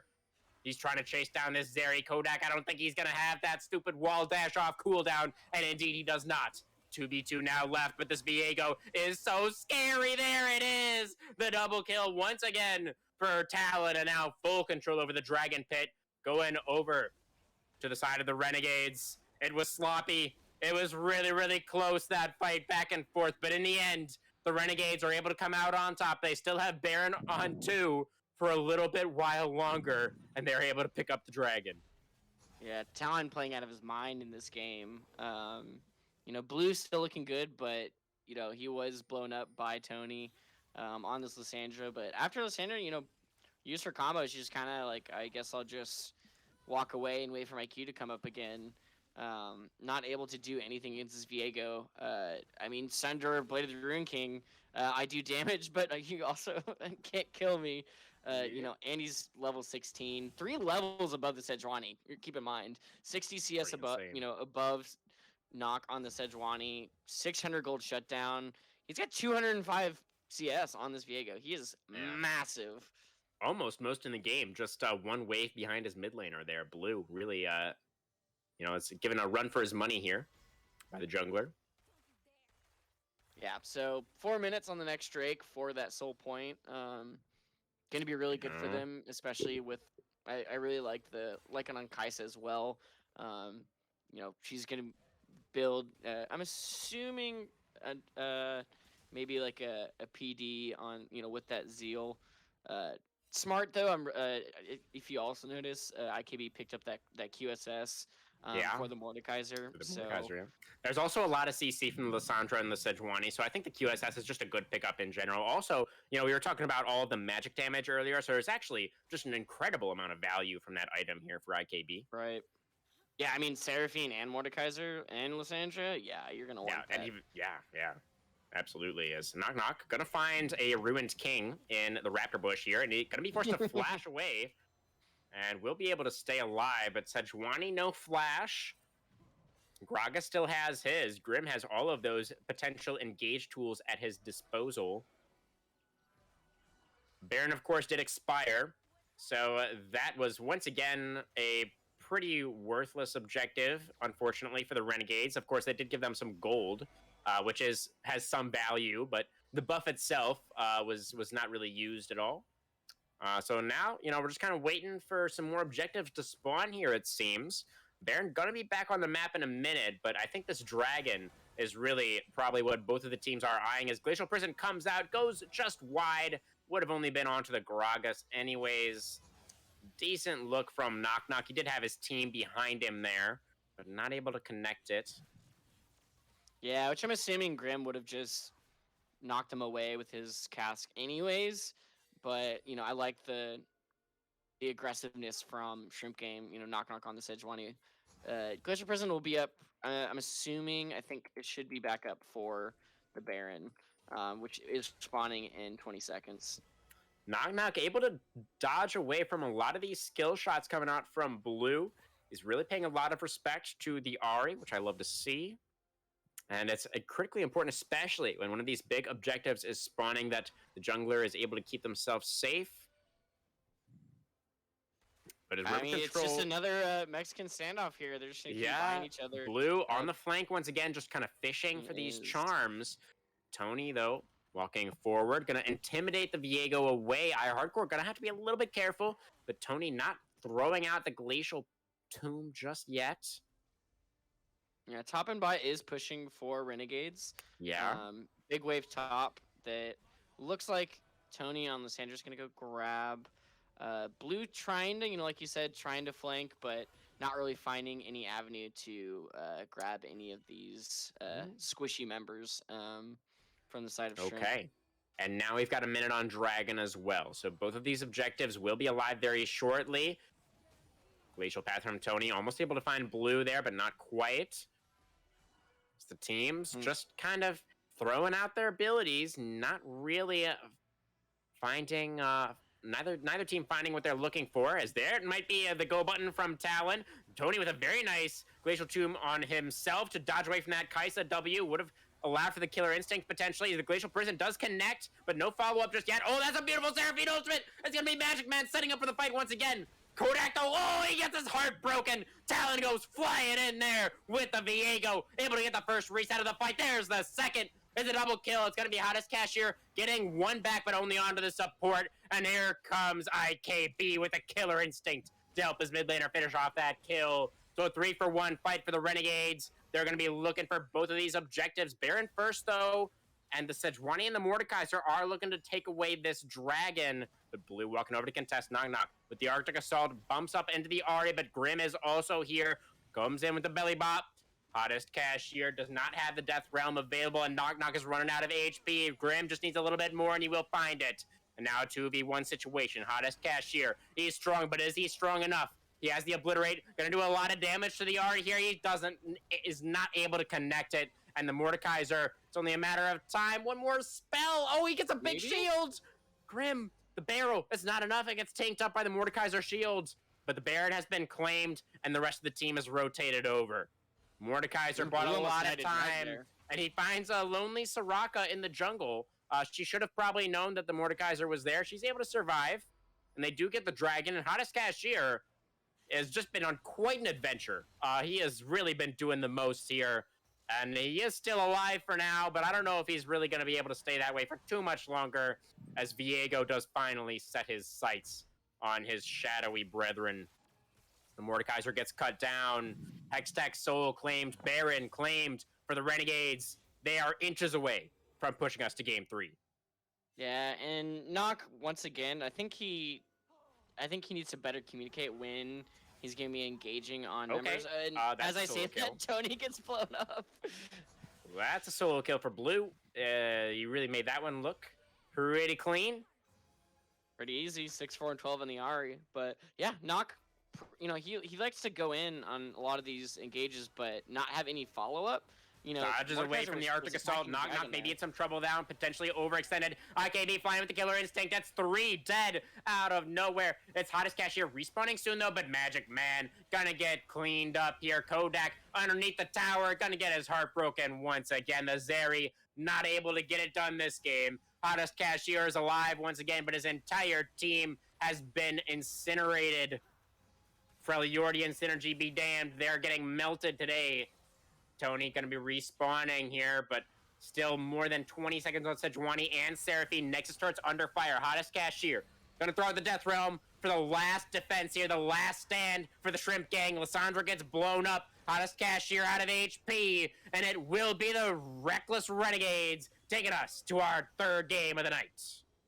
Man, they really turned that one around. I mean, at the beginning of the game, the bot lane was 0-5-0. They were having a tough time. Kai'Sa finished the game with 12 kills. IKB, most kills in the game, 600 gold shutdown, 700 gold shutdown on the Viego. But let's check out these damage charts. I'm assuming Viego and Blue are going to have a large amount. Was a time, my friend. That was a lot. That game was... Exactly. It was like one team had it, and then they got aced, then the other team had it, and then they got aced. It was back and forth, and dragons going every which way, and barons getting claimed and not used, and it was the Renegades who were able to pull it out. And Blue, once again, 2 games in a row, the most damage by a significant margin. It's insane. I mean, also look at the Mordekaiser damage, doing almost double. Most of his team did as much work as he could. Problem is, Blue being super slippery, Talon being super slippery, isn't able to lock anyone down for a lot of those fights, unfortunately. Knock doing his best, but, like I was saying earlier, I think that he needs to be on the same page with his team, when he engages. There's several times this game and on the Nocturne game where he goes in, but the follow-up takes, 5-10 seconds, if not more, to follow up. And I think they really need to, sync up their engage times for sure. Yeah, I mean, Knock, I think definitely had a couple of unfortunate looks this game for sure. Especially, I'm recalling that fight fairly early on where they had a 2v1 situation against Blue's Ari in the mid lane, and Ari was able to outplay it and get that kill onto the Sejuani. That was pretty big. Maybe one of those moments you were talking about where maybe there's not quite enough coordination between the jungler and the mid laner there.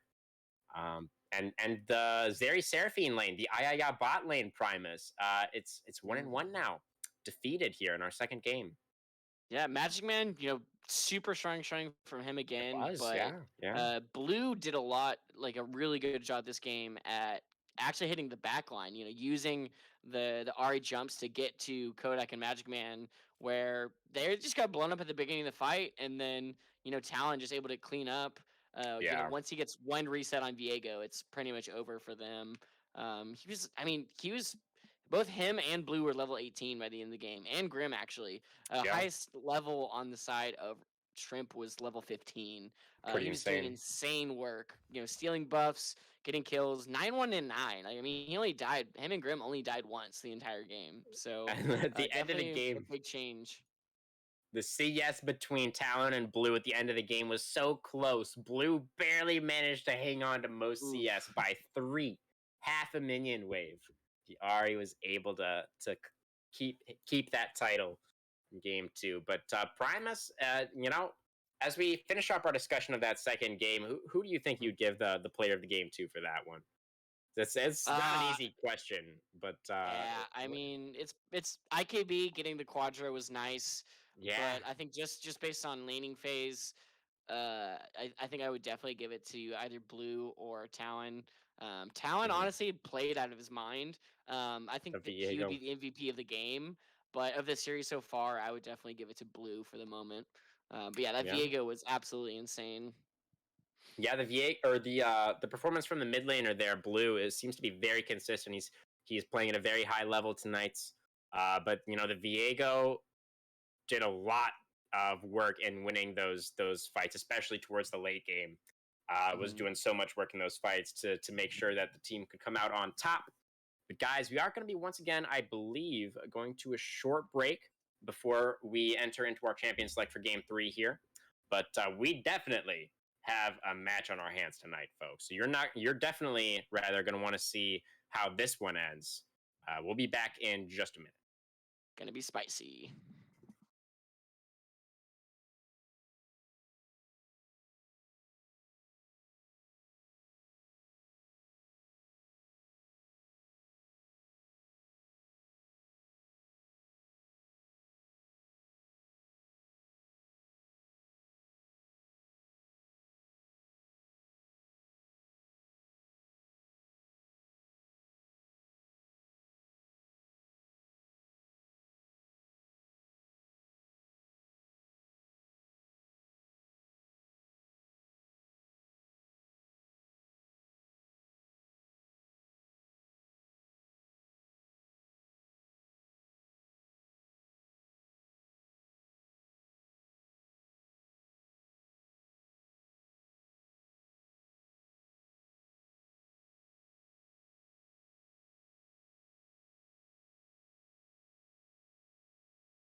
Alrighty, Primus. Game 3, right around the corner. It's been a spicy series so far. I know you're snacking over there, watching this. Yep. All this action has made you hungry. I'm sure you're not alone. Both of these teams also going to be pretty hungry for the win here. They put a lot on the line already tonight, and it's all comes down to this game Yep. 3. Put up or shut up. Leave it all on the rift. Now or never. Right. Yeah, I got We jealous of are all these champions getting fed that I had to go feed myself. understandable. We are going to be switching sides once again, guys. So now it's going to be the same sides as we saw in game number 1. Shrimp Gang moving back over to red side, and the Renegades back on the blue side. So this is, of course, the setup that we had when the Shrimp Gang was able to win. They did win from red side. Red side, I guess, 100% win rate so far tonight, Primus. Do you Yeah, think this which is is really a surprising. big advantage? Um, Honestly, I mean, we typically see blue side being um, you know, a little bit better, but looks like blue I mean, blue is lagged good, and during he's the on blue. draft. Um, Yeah, so I think they accidentally missed a ban on accident. So I think we will be restarting draft momentarily. Which while we're doing that, let's go ahead and give a quick shout out to our wonderful host tonight, Mustard Cat. Can't see her, but she is behind the scenes running the stream. So I just want to give a quick shout out and a thank you to her. It's her first time hosting tonight, and she's doing stellar. So give her, a great round of applause at home. Uh, Type in the chat how much we appreciate her. So thank you so much, Mustard Cat. yeah, let's get some Gap 22 Pengu dabs in the chat for Mustard Cat. Uh, Fantastic work, of course. But these teams, Primus, it's going to be really interesting. There's a lot of champion picks that I feel like we need to watch out for now. I think we can safely say that it's going to be pretty much impossible to ban out Blue, as I imagine he still has a lot more that we haven't seen yet. And Talon's Viego, I think, may be ban worthy here, as that Yeah, I was mean, a bit terrorizing in that last game. yeah, it was pretty big oof. Aviego was destroying. So they might. I'm assuming there's gonna be a lot more jungle bans this game as well. They banned the Sejuani in the first game, but I think, Nock not having as good of a showing on the Sejuani as he did the Nocturne. So I'm anticipating another Nocturne ban, and they're just gonna probably leave the Sejuani up. Um, they did ban out the Master Yi as well, so I don't know if that's gonna also be banned out again. Because they've had pretty similar bans the first round each time. Switching out the Nocturne for the Sejuani, but still banning out Malphite and Yi. Um, you know, Shrimp Game banning out the Talon, Shin, and Leona every game so far. So they don't want to see it. And like I said, we are into draft, and same bands so far. The Malphite, Nocturne, Shin, Leona, and I'm assuming the Talon. Yep, there it is. And Zeri first pick for Renegade, taking it away from Shrimp Gang. They're gonna pick the Zeri for themselves and put it on Yeah. IKB. I mean, the Zeri priority for Kodak there has been extremely high, so definitely don't mind seeing the Renegades pick that one away from him. I think that makes a lot of sense. Yep. The Viego still available. So are pretty much all of the mid laners. We'll see if Shrimp Gang wants to go ahead and lock in their bottom side here, if they have a jungler that they want to prioritize. Seraphine is still up as well. Um, Indeed. I don't know if they'll try and pick that away from Renegade, so they don't have the Zeri Seraphine, but Jinx Seraphine, still pretty good. Once you have, Sure. if you can land that root on the Seraphine, you follow up immediately with Chompers. I really like especially like Jinx Morgana as well is a very similar Hmm. setup. When they're rooted, you Jinx can go ahead Thresh. and yeah, Jinx Thresh, just anything to allow easy. Put down the Choppers, put the zap, and then just blow them up with rockets. But Ari again for blue was really comfortable on that Ari. Yeah, I he did did look I, very I did comfortable. notice a little bit of the rework. With the faster W Mhm. animation and just a lot more healing and using that ultimate as much as she wants. Yeah, definitely. That ultimate. I mean, it was already a low cooldown on the ultimate, right? But just having even more value in that ability really incentivizes, I think, RE players to try and use that as frequently as possible. Is that is going to be the Soraka pick for the Renegades here, as well as the Viego. So they are going to go ahead and pick up the Viego once again here for Talon. Did have a fantastic performance last game, and Oh, I I take hardcore that pretty back. solid there on the Soraka as well. What Yeah. do you take back, Primus? I forgot. They switched sides. That's actually going to They be did. Tony on the Ari, not uh Yes, it Blue. will be. Blue still Yeah. hasn't picked his champion unless he's playing the Viego, but I assume that Talon's going to be on the Viego again. So Gyumi for Magic Man, so he's not going to be on the Seraphine this game. I guess he just wants to Wow. play that with the Zeri. So we got Mustard Cat's favorite champion, the Kitty Cat Yumi in the bot lane. Really? I mean, yeah, cat's in her name. Oh, true. Don't know what else to Okay. tell you. Sure. I Yeah. think How could I have actually not known that? I think I casted a game when she was playing Yumi, but yeah, Sejuani ban. They're just still banning out Knock Knock's champions. Now the Yi Nocturne and Sejuani. So we will see what Knock is gonna pick. I not sure why they banned the Seraphine unless they were thinking that Blue would play it. Since I Soraka mean, already hey, was picked. It's Soraka possible, that's mid. for sure. Soraka mid. You never know. It's a Oh thing yeah, now. the It's a thing fudge, the now. fudge, The yeah, church. the Ellis fetch. That's right. Yeah. Which Maybe is, Blue is a member of the church. We don't know. yeah, I know I am wearing my Cloud9 jersey right now. You are. Yes. Love to see it. Lots of new converts recently, I do believe. Yeah, I As mean they got Berserker, Summit, and Winsome in the bot yeah, lane. yeah, yeah. So Fun team to watch. Absolutely. As that is going to be the set now for hottest cashier. He will be piloting the boss here for our yeah. third game of the night. Now, what will Grim pick into this? Last game, of course, Grim was on the Gragas, which he hmm looked also quite comfortable on. And I think that would be reasonably okay into the set. It's a pick that's fairly adept at just kind of surviving things and withstanding pressure, which is generally the way that you want to go against the sets. That is like it hmm could potentially be the Syndra locked in for blue here. I mean, you'd have to imagine that Ari players Jeez. also know how to play against Ari that will be locked in. So, I mean, I hmm personally am not familiar with this matchup, but Syndra does have a very strong early lane and should probably be able to bully the Ari a little bit pre six.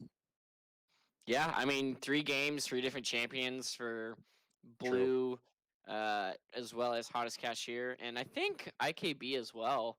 On the Jinx, I think the first game. Yeah, Jinx, Kaisa, Zeri. Yeah. Yeah, so lots of versatility coming out from these players. We are in the PCL. They, you know, some of them got that champ pool. So I love to see it. Get multiple picks out.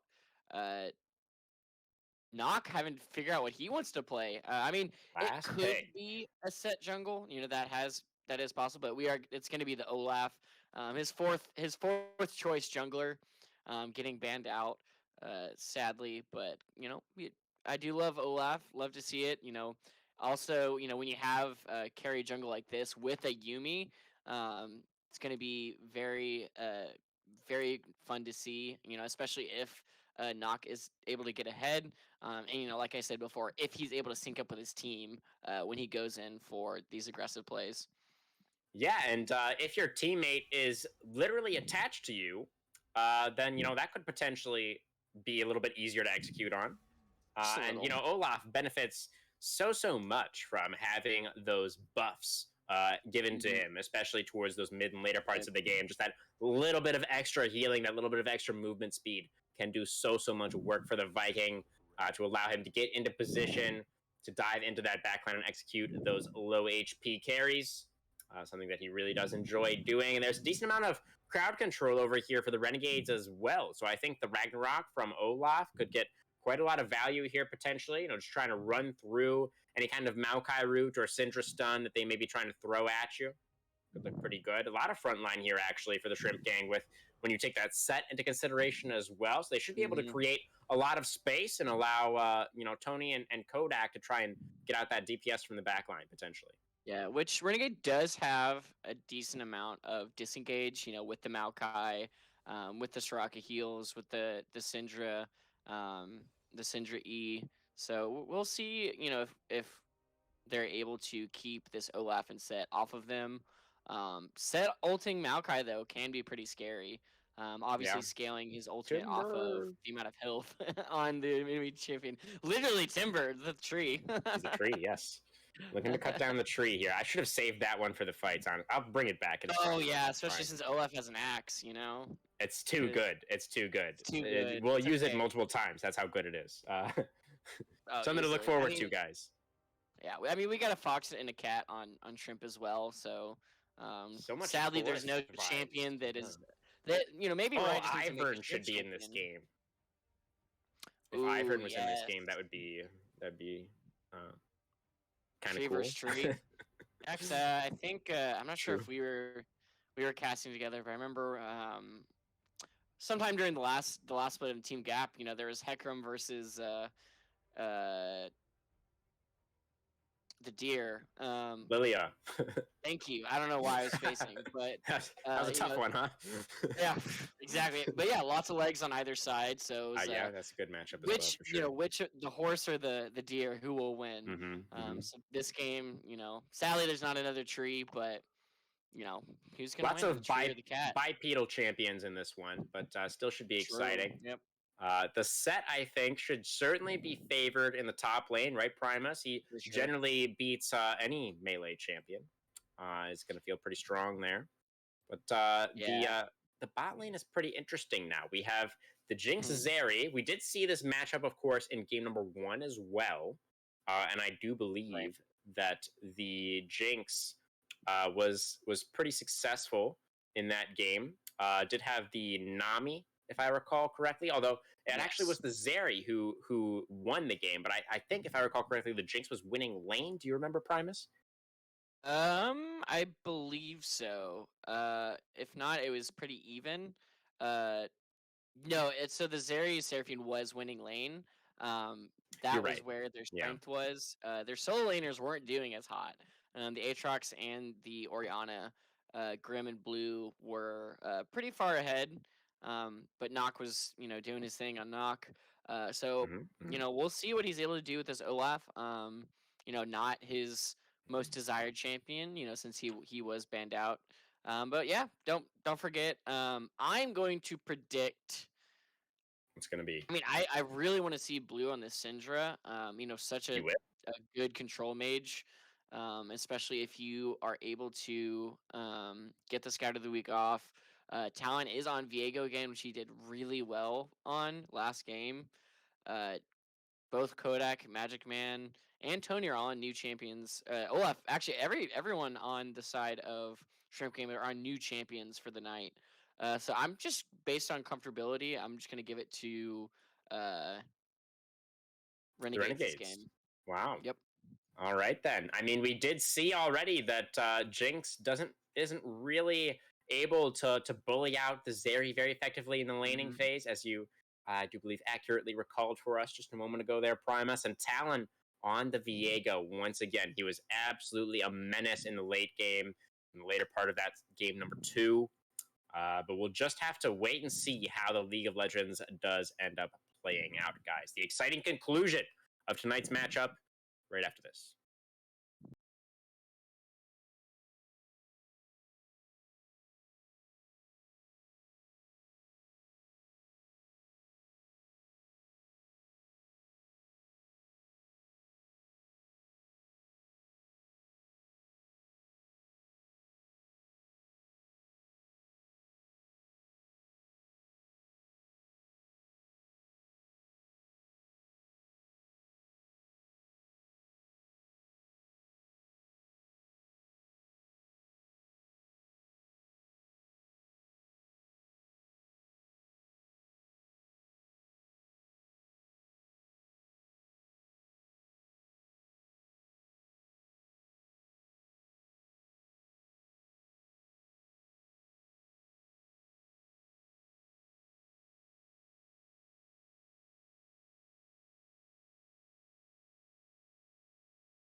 Welcome back to Summoner's Rift, everybody, for our third and final game of the night. We have the Shrimp Gang back on red side and the Renegades returning to the blue side. Primus, are you expecting any spiciness here? The Shrimp Gang seem like they've been pretty aggressive so far at these level ones. Not really looking like Yeah, they're I going to think find we're much here. successful the first time and then unsuccessful the second time. More pressure, this being the last game of the series. Just gonna play it safe. Blue. I'm assuming awarded, and then recall. Nope, still has his ward, but may have forgotten items are loaded late. But Blue showing up late to the show, but nothing's gonna happen anyways. Just gonna have a standard red side start for red and blue buff. Or, just starting their blues, excuse me. It's okay, Primus. There's somebody named Blue. Why would there not be somebody named Red? It's very confusing, but we will be able to figure it out, I think. Both junglers are starting on the bottom side of the map, which I do believe is what you were trying to say there. And they're going to be pathing up towards that set Maokai lane, which, as we mentioned already, it should be set favored. But, if the junglers are there, who knows? I think Olaf and Set also win the 2v2 pretty handily. But if Diego is there and Olaf is not, then maybe. Yeah, I mean, Stormblade start for the Set and a tier start for the Maokai, so he's really just going to be trying to sustain and survive this lane. Probably going to go in for some CS, but he's going to get his face broken a little bit to start things off, and going to get punched around. That is the Conqueror fully stacked for the Hot Cashier, and he is going to be able to get the tree down to about 300, actually, at level 1. That's the boss for you. Maokai just going to burn a pot. Also took the Biscuit Mastery, so he's going to have biscuits as well. Also fun skin. I don't think I've seen that Maokai skin yet. So is that the Meowkai skin? I think it is. It's either. No, it's the alien. It's a new one. Yeah. Oh, what's the skin? I forget the name of it. Yeah. But I believe that is a new skin. That's a nice stun from Blue, but he's going to get charmed up in return. Does take over to level 3 there, the Ignite. Oh, Blue, you are, I think, my favorite player in the Panther Chameleon League now. He's just styling on Tony tonight. Really, we've just seen mid-diff in all 3 of these games so far. It's not over yet. It's still early on. Tony, he can still have a big impact in this game potentially. He was a big part of their victory in game 1, able to turn things around after a tough laning phase. But Blue really making his presence felt in these first couple of minutes. Well, that's his second early solo kill. Gets first blood this time.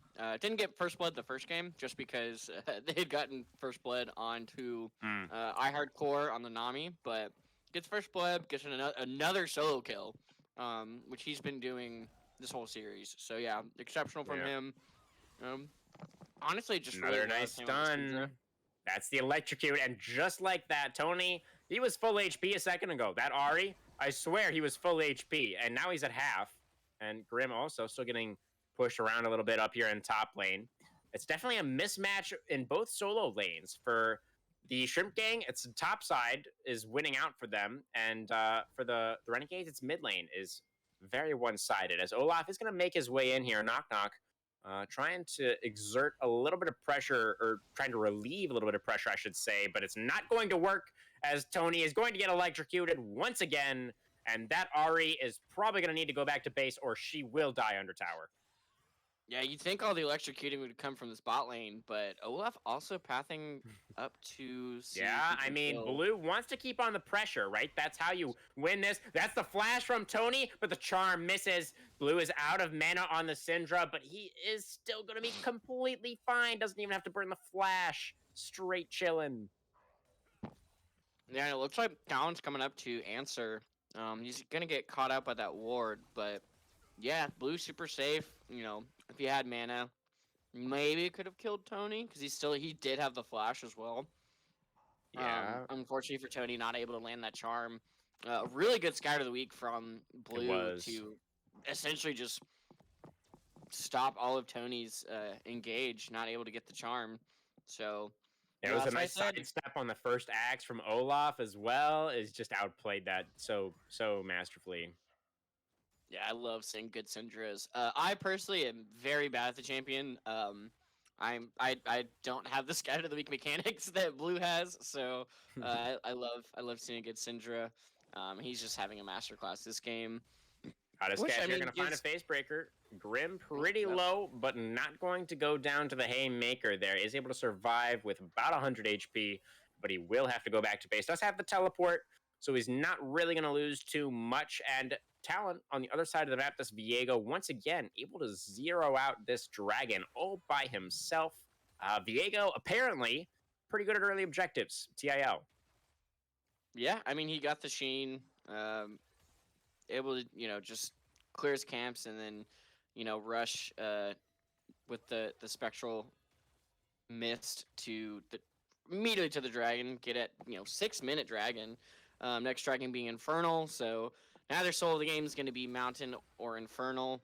I feel like I'm gonna guess Ocean Soul for this game, just a shot in the dark. But we had shall Hex see. Tech last game.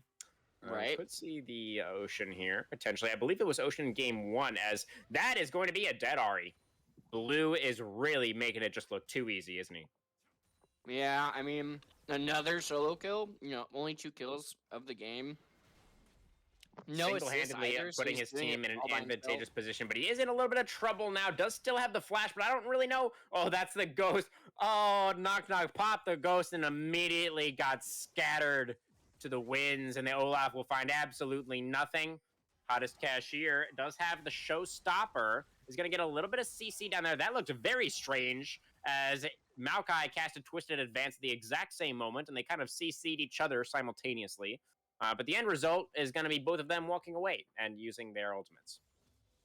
For the moment, but Talon's coming up to possibly take this set out. There's no vision on the river, so... Yeah, and Hottest Cashier I'm just going to let this push.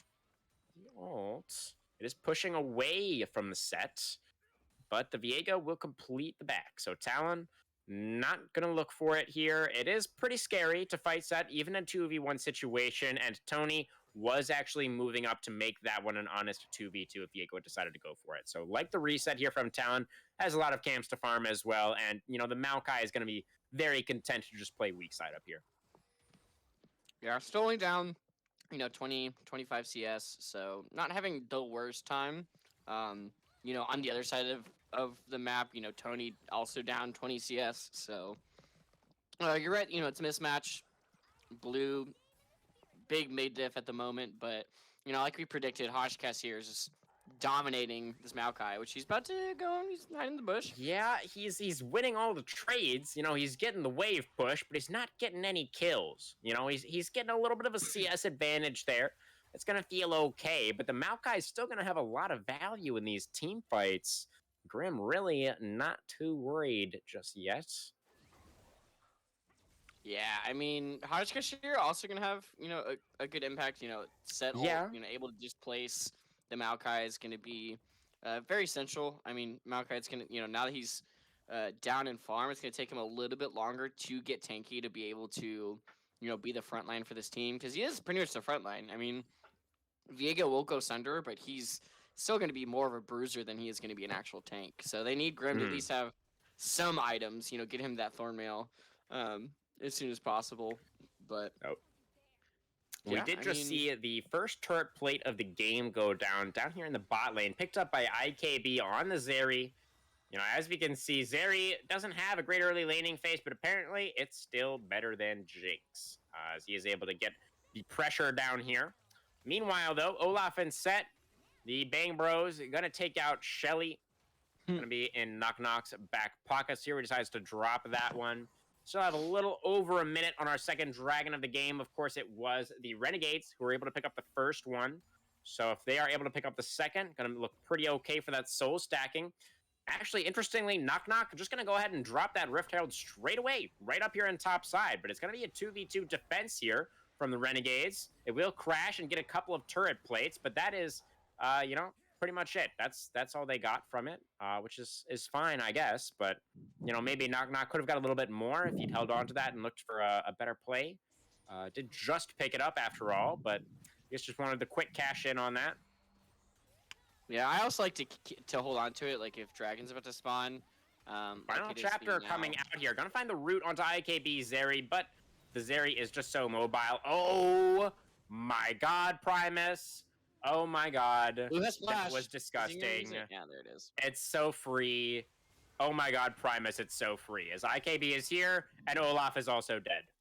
That was disgusting. Yeah, 100% kill participation from Blue. Oh, but Blue, he gets zapped! Oh, it's gonna be Kodak finding that big old shutdown onto Blue, but Magic Man, unfortunately, the loot pinata is gonna get cleaned up. It's a 6-1 game now for the Renegades, carrying that game 2 momentum clearly straight on through here to game number 3. It was a big shutdown for Kodak, but in the end, I don't know if it was really worthwhile, as this will be 2 out of 2 Drakes now for the Renegades, on top of a pretty sizable early gold advantage. Yeah, 4 for 1 going over to Renegades. 100% kill participation on Blue with the Syndra. Now 2 kills on the Zeri as well. Not something you want to see. You know, getting that 2-3 item power spike for both of these champions is going to be pretty gross, especially since, I mean, just look at the difference in the mid laners. You know, Syndra already having the mythic. He has the dark seal, you know, which, you know, is going to be built, you know, into one of the scariest items in the game if you are ahead. So, and you know, Tony doesn't even have his mythic yet. Yeah. Oh yes, I think if there ever was a BM book game, I am looking at it right now. Blue is going to be doing so much damage in the mid game here. It is going to be kind of crazy, as that mid turret, mind you, there was no Rift Herald in mid lane. There was nothing like that happened. Blue has not been getting ganked constantly or anything like that. That is just a Syndra auto-attacking 2 turret plates off of that mid-tier 1 with very easily, with really no assistance whatsoever. Yeah, it's really easy to hit towers when your enemy opponent has a gray screen for half the game. Yeah, it's funny how that works. Yeah. I guess that's, you know, weird mechanic. That's going to be the Yuumi CC'd. Magic Man cannot reattach for a little while. He's going to be forced to throw out this lost chapter to disengage. It's going to work out okay. Knock us here, though. They're trying to see if they can actually make a play happen. The Yuumi ultimate, of course, was already used. The axe will connect, but it's just not enough. And Kodak is taking so much damage on the back half of this one. IKB, the Zeri is dishing it out. Look at this. Primes. Oh, it's not enough, though. The projectile of prowling is going to finish him off. IKB, his eyes got a little bit big there. We saw actually the exact same thing happen to Kodak in game number 1, remember, where he just he thought he had the damage. He stepped forward, and it didn't quite work out. He ends up getting taken down. IKB now meeting the exact same fate. Going to be his first death of the game, but still a good advantage for the Renegades. I don't think they should be really all that concerned, although this will be a couple of turret plates potentially over to Kodak. Oh, that's a flash in. Talon able to find the E into the Heartbreaker. And that is going to be a double kill any second now coming through for Talon. There's the stun. It's pretty fast, Kitty, but there's just no way you're getting out of this one, Magic Man. Yeah, there it is. I mean, Talon able to pick up 2 more. Yeah, with no boots, it's kind of hard for the cat to scurry away. Just gonna die in the river. But sorry, Mustard Cat. Avert your eyes, producer. Oh, I'm sure. She was hoping for Moonstone, which, you know, Yuumi did build this game. Magic Man on the Yuumi. I did like seeing him on Seraphine, and, you know, not being able to do as much on the Yuumi this game. Pretty much they've been pushing a tower this whole game. Kodak, oh my god, is he dead? Yeah. Oh my god! What was that, Primus? Oh my god, he didn't even need the ultimate. That was like QWE was like 99% of the Ari's health bar. What? That was gross. This is gonna get a lot worse before it gets better, Primus. Yeah, pretty much. I mean, once again, like Viego is also super strong, 301. Has that 300 gold shutdown. Town and Blue, like I said, you know, I figured that they'd be carrying this game, and they are. Zeri being a first turret as well. Yeah, it's by himself. You know, he's the solo first turret. Yeah. CS on Tony right now.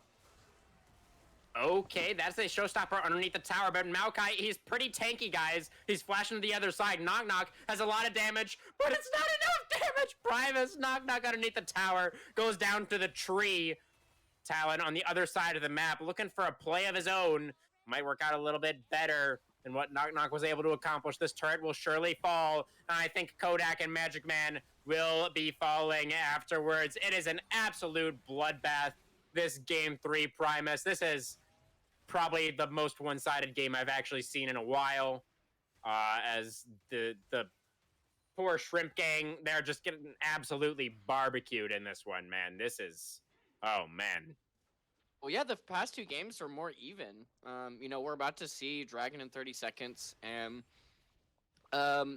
they're taking over Red Side Jungle. Renegades, please. 3 levels Olaf by, yeah. Oh dear. Yeah, I mean 3 levels ahead on the Viego. I feel like we should just like turn off the stream at this point out of respect. Like, this is just ugly. I mean, we've seen comebacks before, but this is, 5K gold lead at 16 minutes. They're on Soul Point, so, in 4 minutes, we will be seeing a Soul fight. At Ocean Soul, potentially, yeah. You can't get a much faster Soul than that, yeah. That's... Didn't I predict Ocean for this game? You did, I think, yes. Very nice, Primus. I am able 2 to for 2. lock that one down. They're dead, by the way. Oh, but so is IKB. He flashes away, but still dies. Kodak has the last rocket there. Has the flame chompers. The healing from the Yumi. Is it enough? No, it's not. Oh, is it? Oh, the Heartbreaker. Oh, it was very close. It was actually very close. I thought maybe they would have it. Tony is going to be able to flash in here and land the charm and save the loot pinata from a similar fate as the AD carry suffered there. Love to hear it. Yeah. First kill of the game for Tony. Had to burn flash just to be able to get that charm off. Trying to weasel his way back into the game, but just based on CS and levels, Blue and Talon are just look at where Blue is right now, destroying. Man. He's hunting. He's just camping the bush. You're just gonna one-shot there's anybody. Not a single person on the enemy team he can't 100 to 0. That's true. It's a fact. Maybe Set. Set has the big shields. But if he's stunned, then he can't cast it. So yeah, he probably dies before he can cast W. I think you're right. Yeah. Blue finishes Rabidoobies, so he's got 7 stacks on his tier. He is absolutely massive. He has an entire Rabidons on Tony. I'd like to see him move around the map a little bit more. He's still pushing in that mid lane. Hottest Cashier is going to get ganged up on by 3 members of the Renegades. And now Knock Knock is going to get stunned up, and he's gone. Where'd he go? Where'd he go, Primus? What happened to Olaf? I didn't see. Did he have a health bar before? Because I thought he had a health bar. Yeah, it just disappeared. I don't know, man. I don't know what to tell you, Crew. It's really weird. I don't know what happened there. And a free Rift Herald. Yeah. Maybe a visual bug potentially. Yeah, I think that's it. I think that might be it. Yeah, unfortunately, sorry to Mustard Cat, but the Yumi comp is not looking very good. No, even on the Olaf, it's really going to work out here. That is going to be a charm onto the Syndra. That's big. Blue, he's flashing away. He lives, and Ari doesn't. And the rocket, it's on its way to Madagascar. Yeah, another high death game for Tony. Not the best for him this series. Just having a really tough time. Now 500 gold shutdown on the Syndra. Remember I said Syndra can if Syndra had ult, that set was dead. He was for sure dead. 100 to 0 set. Yeah, that's pretty gross. And he's got Merc Treads too. He's got Merc Treads and a Gore Drinker. So he's not, a squishy champion. So yeah, I'm not feeling pretty good That's for rough. Shrimp Game. And if Primus on the bright side, I'll be 2 for 3 in predictions. My true. best yet. That is huge. Also, we have so much time to think of our player of the series interview questions for Blue. Yeah, that's so true.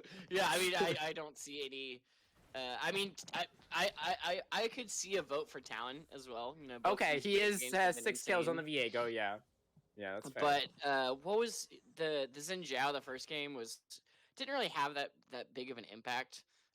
Wasn't able to really do much with that. So I think, especially for the series, I would give it to Blue.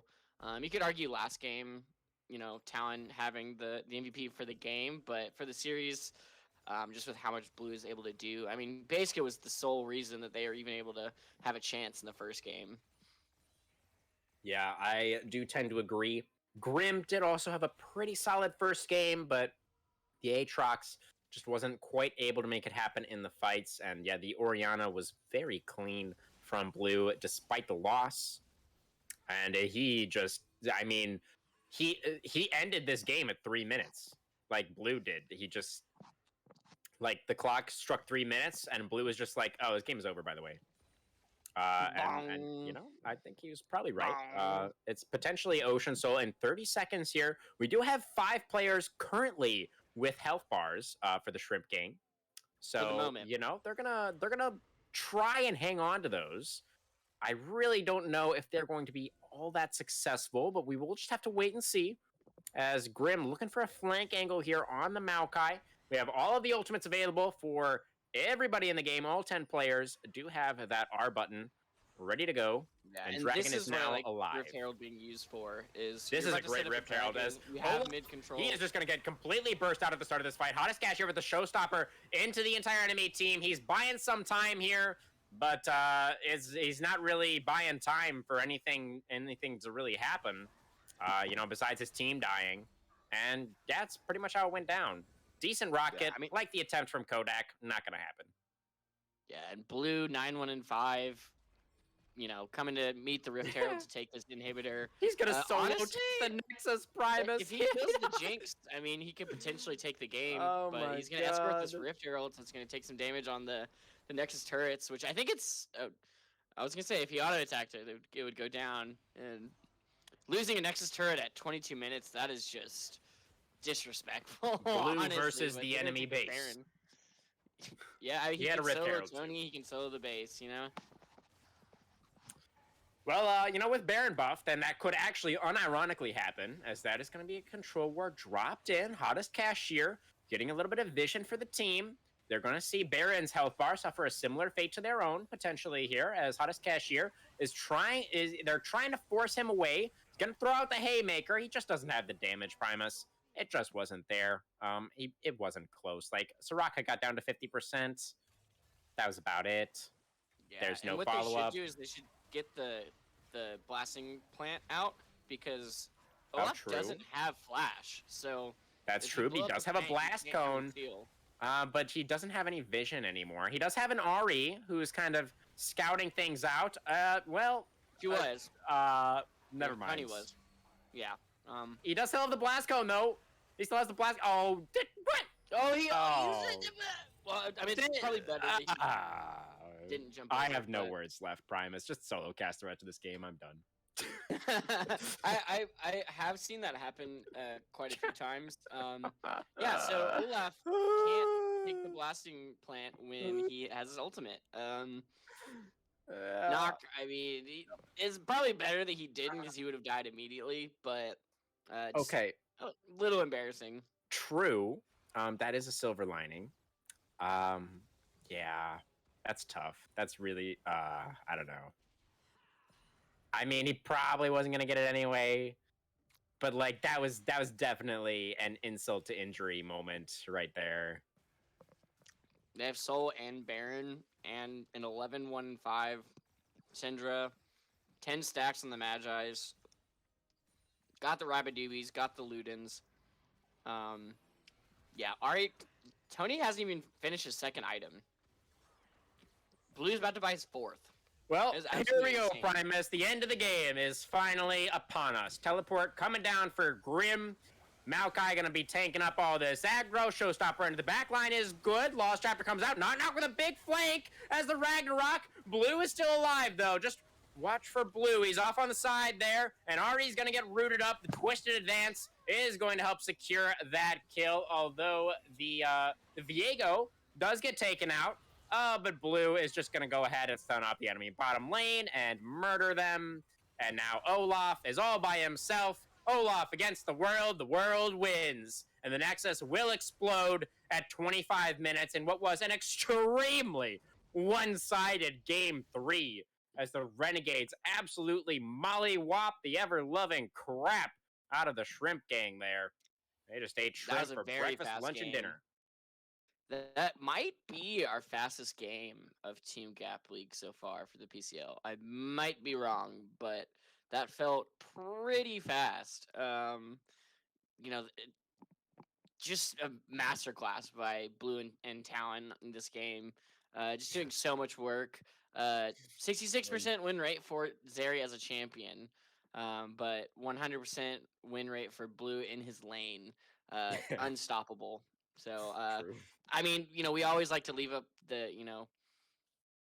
the vote for MVP. Talon, definitely I good would say like moments. second place. He had some good moments, but Yeah, for sure. yeah, I'm just gonna go out and say, we all know who is the MVP of the series. By far the most damage in all 3 games, won his lane all 3 games, and he seriously just like he didn't even need a team. Like the team was nice. The team did well in that game Right. 3, but like blue could have 1v9'd. Like that was disgusting. It was gross. Yeah. Only 6 deaths from the side of Renegades. Ay, ay, Uh, ay. yeah. Very nice KDAs. 18 KDA in blue this game. 13. He had 3,000 gold more than any of his teammates, let alone double the gold of some of Shrimp Gang. So, yeah. Not fun to see. I knock kind of didn't really do much with the Olaf. His fourth choice of jungler. I mean, it's pretty much tough, getting banned man. out. Yeah. Like Olaf, I think it was a fine pick.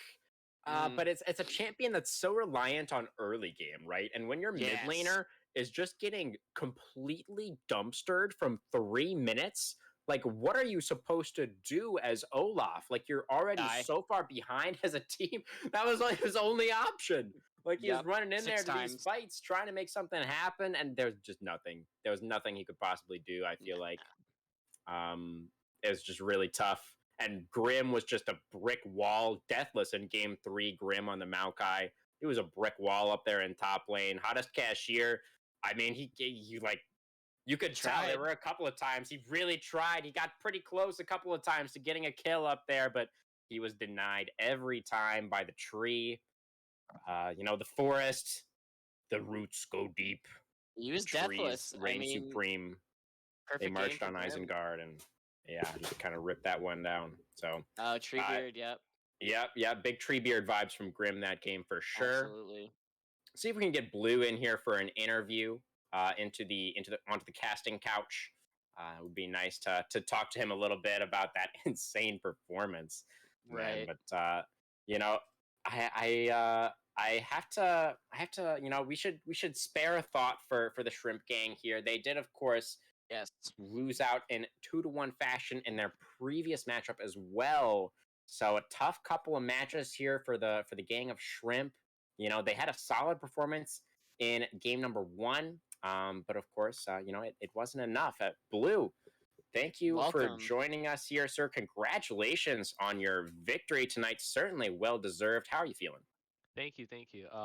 Wow, I'm feeling the adrenaline rush right now. This is my this is the first this was the first night of our team playing because last week, unfortunately, we didn't get a chance to play. So definitely a little nervous going into it. I will be honest because it's the first game here. I want to put on a good impression of myself, and I want to make sure my team also puts on a good first impression as well.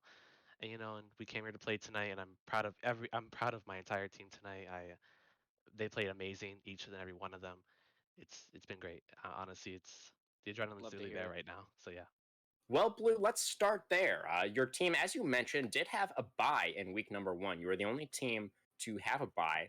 So I'm just kind of curious if you'd be willing to elaborate a little bit your thoughts on that. Do you feel like that was advantageous for the squad? Did it give you a little bit more time to practice? Were you looking at those other teams, trying to like see what they were doing, seeing if you could find an edge in draft or anything like this, or kind of how do you think that impacted the team as you were heading into this week, your first week of play? I wouldn't say it negatively impacted us. I would say I feel pretty neutral about it because it Okay. did give us more time to practice. It actually gave us a lot more time to prep into week two because we know since week one was a bye, we definitely had a lot more time to think. Okay, well week two, this is a team we're going up against. We do have more time to run some simulations, play a lot more together, and build more of a cohesive game. That type of thing. So yeah, and fix up any mistakes that we were running into along the way. Fix up like if it's comms, champion picks, stuff like that. Get a better read on the patch and the meta and what's going on, stuff like that. So Well, it certainly seemed to work out for you. Primus? yeah. Yeah, I mean, speaking of patches, how do you feel about the RE, like the small RE changes? Like, are they noticeable? Obviously, since you one played it and then played against it, how do you feel about the champion right now? I think Ari, well, history, a lot of people and even pros, they did say that Ari was not a really good champion.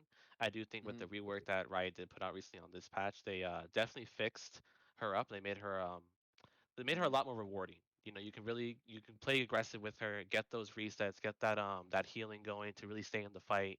It empowers her to be more of like a very hypermobile mage that looks for these charms to get out these critical picks in team fights. Get these like different kind of flanks, get these different angles, and look Right. for ambush gains and stuff like that. I really am happy with what they did with her, and they also made her lane phase very strong, and she has a lot Yeah. more Well, versatile. unless you're against blue on Syndra, then you're not having a good time.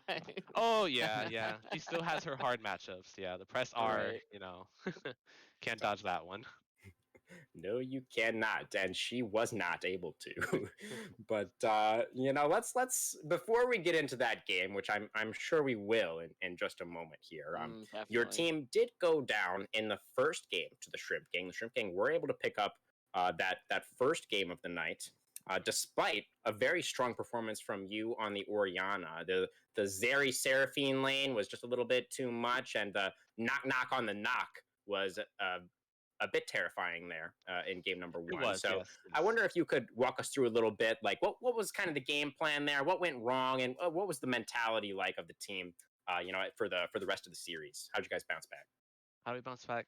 So basically in game one, we were like going over we were going over each champion picks for each player on the enemy team. We did and we have actually scrimmed this team in the past. I wouldn't say like maybe 2 or 3 weeks ago we did scrim against them, and we found it very well. We did a lot of research on to knock knock knock. Well, his name is Nocturne, so he's gonna be very Ooh. good. He has a lot of work on that champion. I do respect him as a player. He has a very good Nocturne.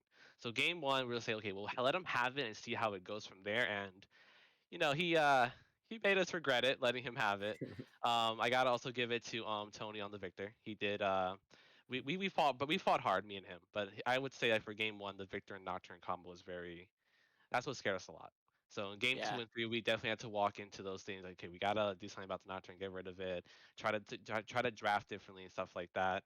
We were okay with Zeri and Seraphine. We were okay with them, and yeah. Of Yeah. course, you did pick up the Zeri on game three.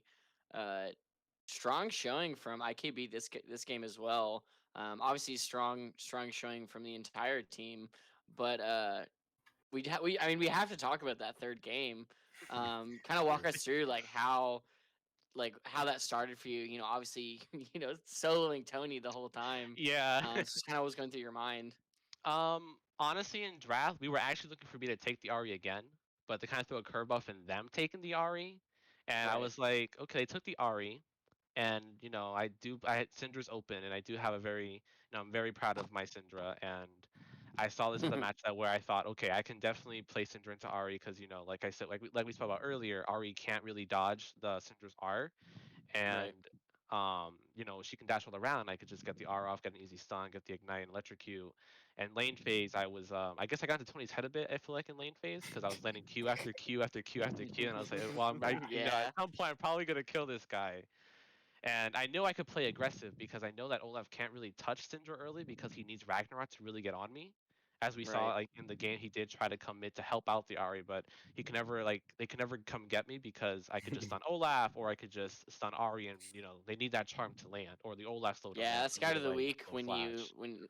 I think it was level 4 when Yeah, you I remember caught him. that one. You flash and you just immediately get him Yeah. out of there, and he misses the charm.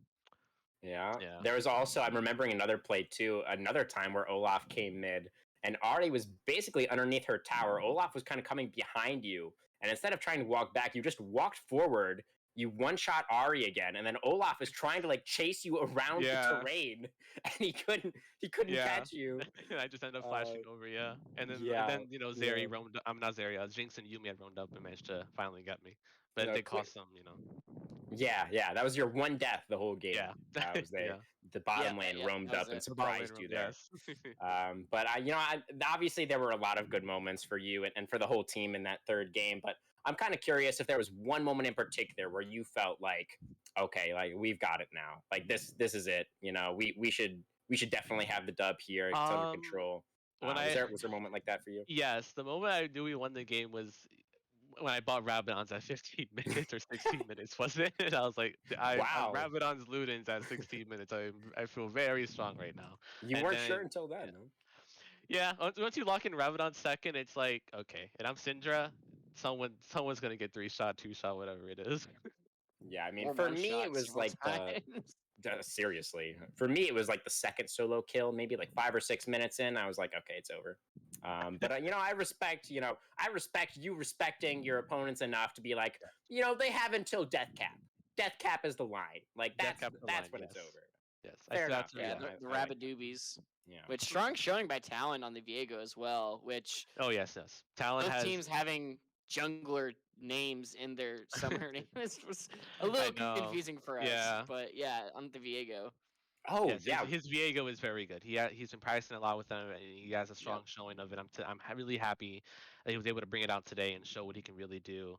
So he did a wonderful job today. So kudos to him. Yeah, I thought that was gonna get banned out game 3, but I also as well, because it was a curveball we did throw into game 2. What did they ban? They ended up banning a couple of solo laners, I think. Scion maybe, and some mid laner. I don't remember. But one other question for you, Blue. What are you expecting Dignitas to keep winning as well? Because I guess you're playing for both teams, right? Dignitas as well as you're just winning all over the place here. That's crazy, man. I'm sure you're looking forward to your games this weekend. Oh yeah, 100%. Yes, we're gonna 2-0 this weekend for sure. Oh, nice. Dignitas looking at a 4-0 start to the spring split, guys. That is incredibly hype. Not as hype as the Panther Chameleon League, guys, but it's pretty close. They don't even come close. Okay, it's not. You're right. The Panther League is miles ahead. LCS. We're the future. We're just building it right now. The production quality is certainly there. Another shout out to Mustard Cat. Great job. Yes, you guys are doing a wonderful job. Yes, thank you, Mustard. Miss Cat. Great stuff. Primus, you got anything else for our player of the series here? No, I mean strong showing. 2-1 from Renegades. Also, thanks to Shrimp Game for giving us a 2-1 series. Playing their heart out. So great plays by both teams. So thank y'all for coming out tonight as well, viewers, for watching us. See, honestly, a really great series. I love seeing 2-1s. I don't like to see steamroll 2-0s. I like to see the fights, especially first 2 games being very close. So thank y'all so much. But yeah, right back to you, Crewman. I got nothing left. I'm out. Alrighty. Well, Blue, thank you very much for stopping by for the interview guys. here. And congratulations again on your victory. Fantastic play tonight. Very impressive. Take care. Yep. GG's the Shrimp Game. Have a good night, everyone. GG's. Well, that's going to pretty much do it for us over here at Team Gap tonight, guys. Primus is already dancing. Is dancing in celebration of that big win tonight for the Renegades. Well played by them, absolutely. Yep. And we are going to have, I believe, some more Team Gap action, in the coming days. Let me see really quickly if I can get that info for you all. Scheduling. Here we go. Yes, I do believe tomorrow, matchup from Division 2. Looks like it's going to be Team Eggplant versus X Rising. So that is going to be pretty hype. X Rising, of course, the defending champions. They're from the Silver League last season. So they are looking quite strong, taking on Eggplant tomorrow night, 9:30 p.m. Eastern Time. Stay tuned for that one. But for tonight, that will do it for us. Thank you guys so much for watching. We appreciate you all very, very much. From myself, Crewman, from the entire production team over here at Team Gap. Thank you guys for watching. Have a great night. Yep. Bye.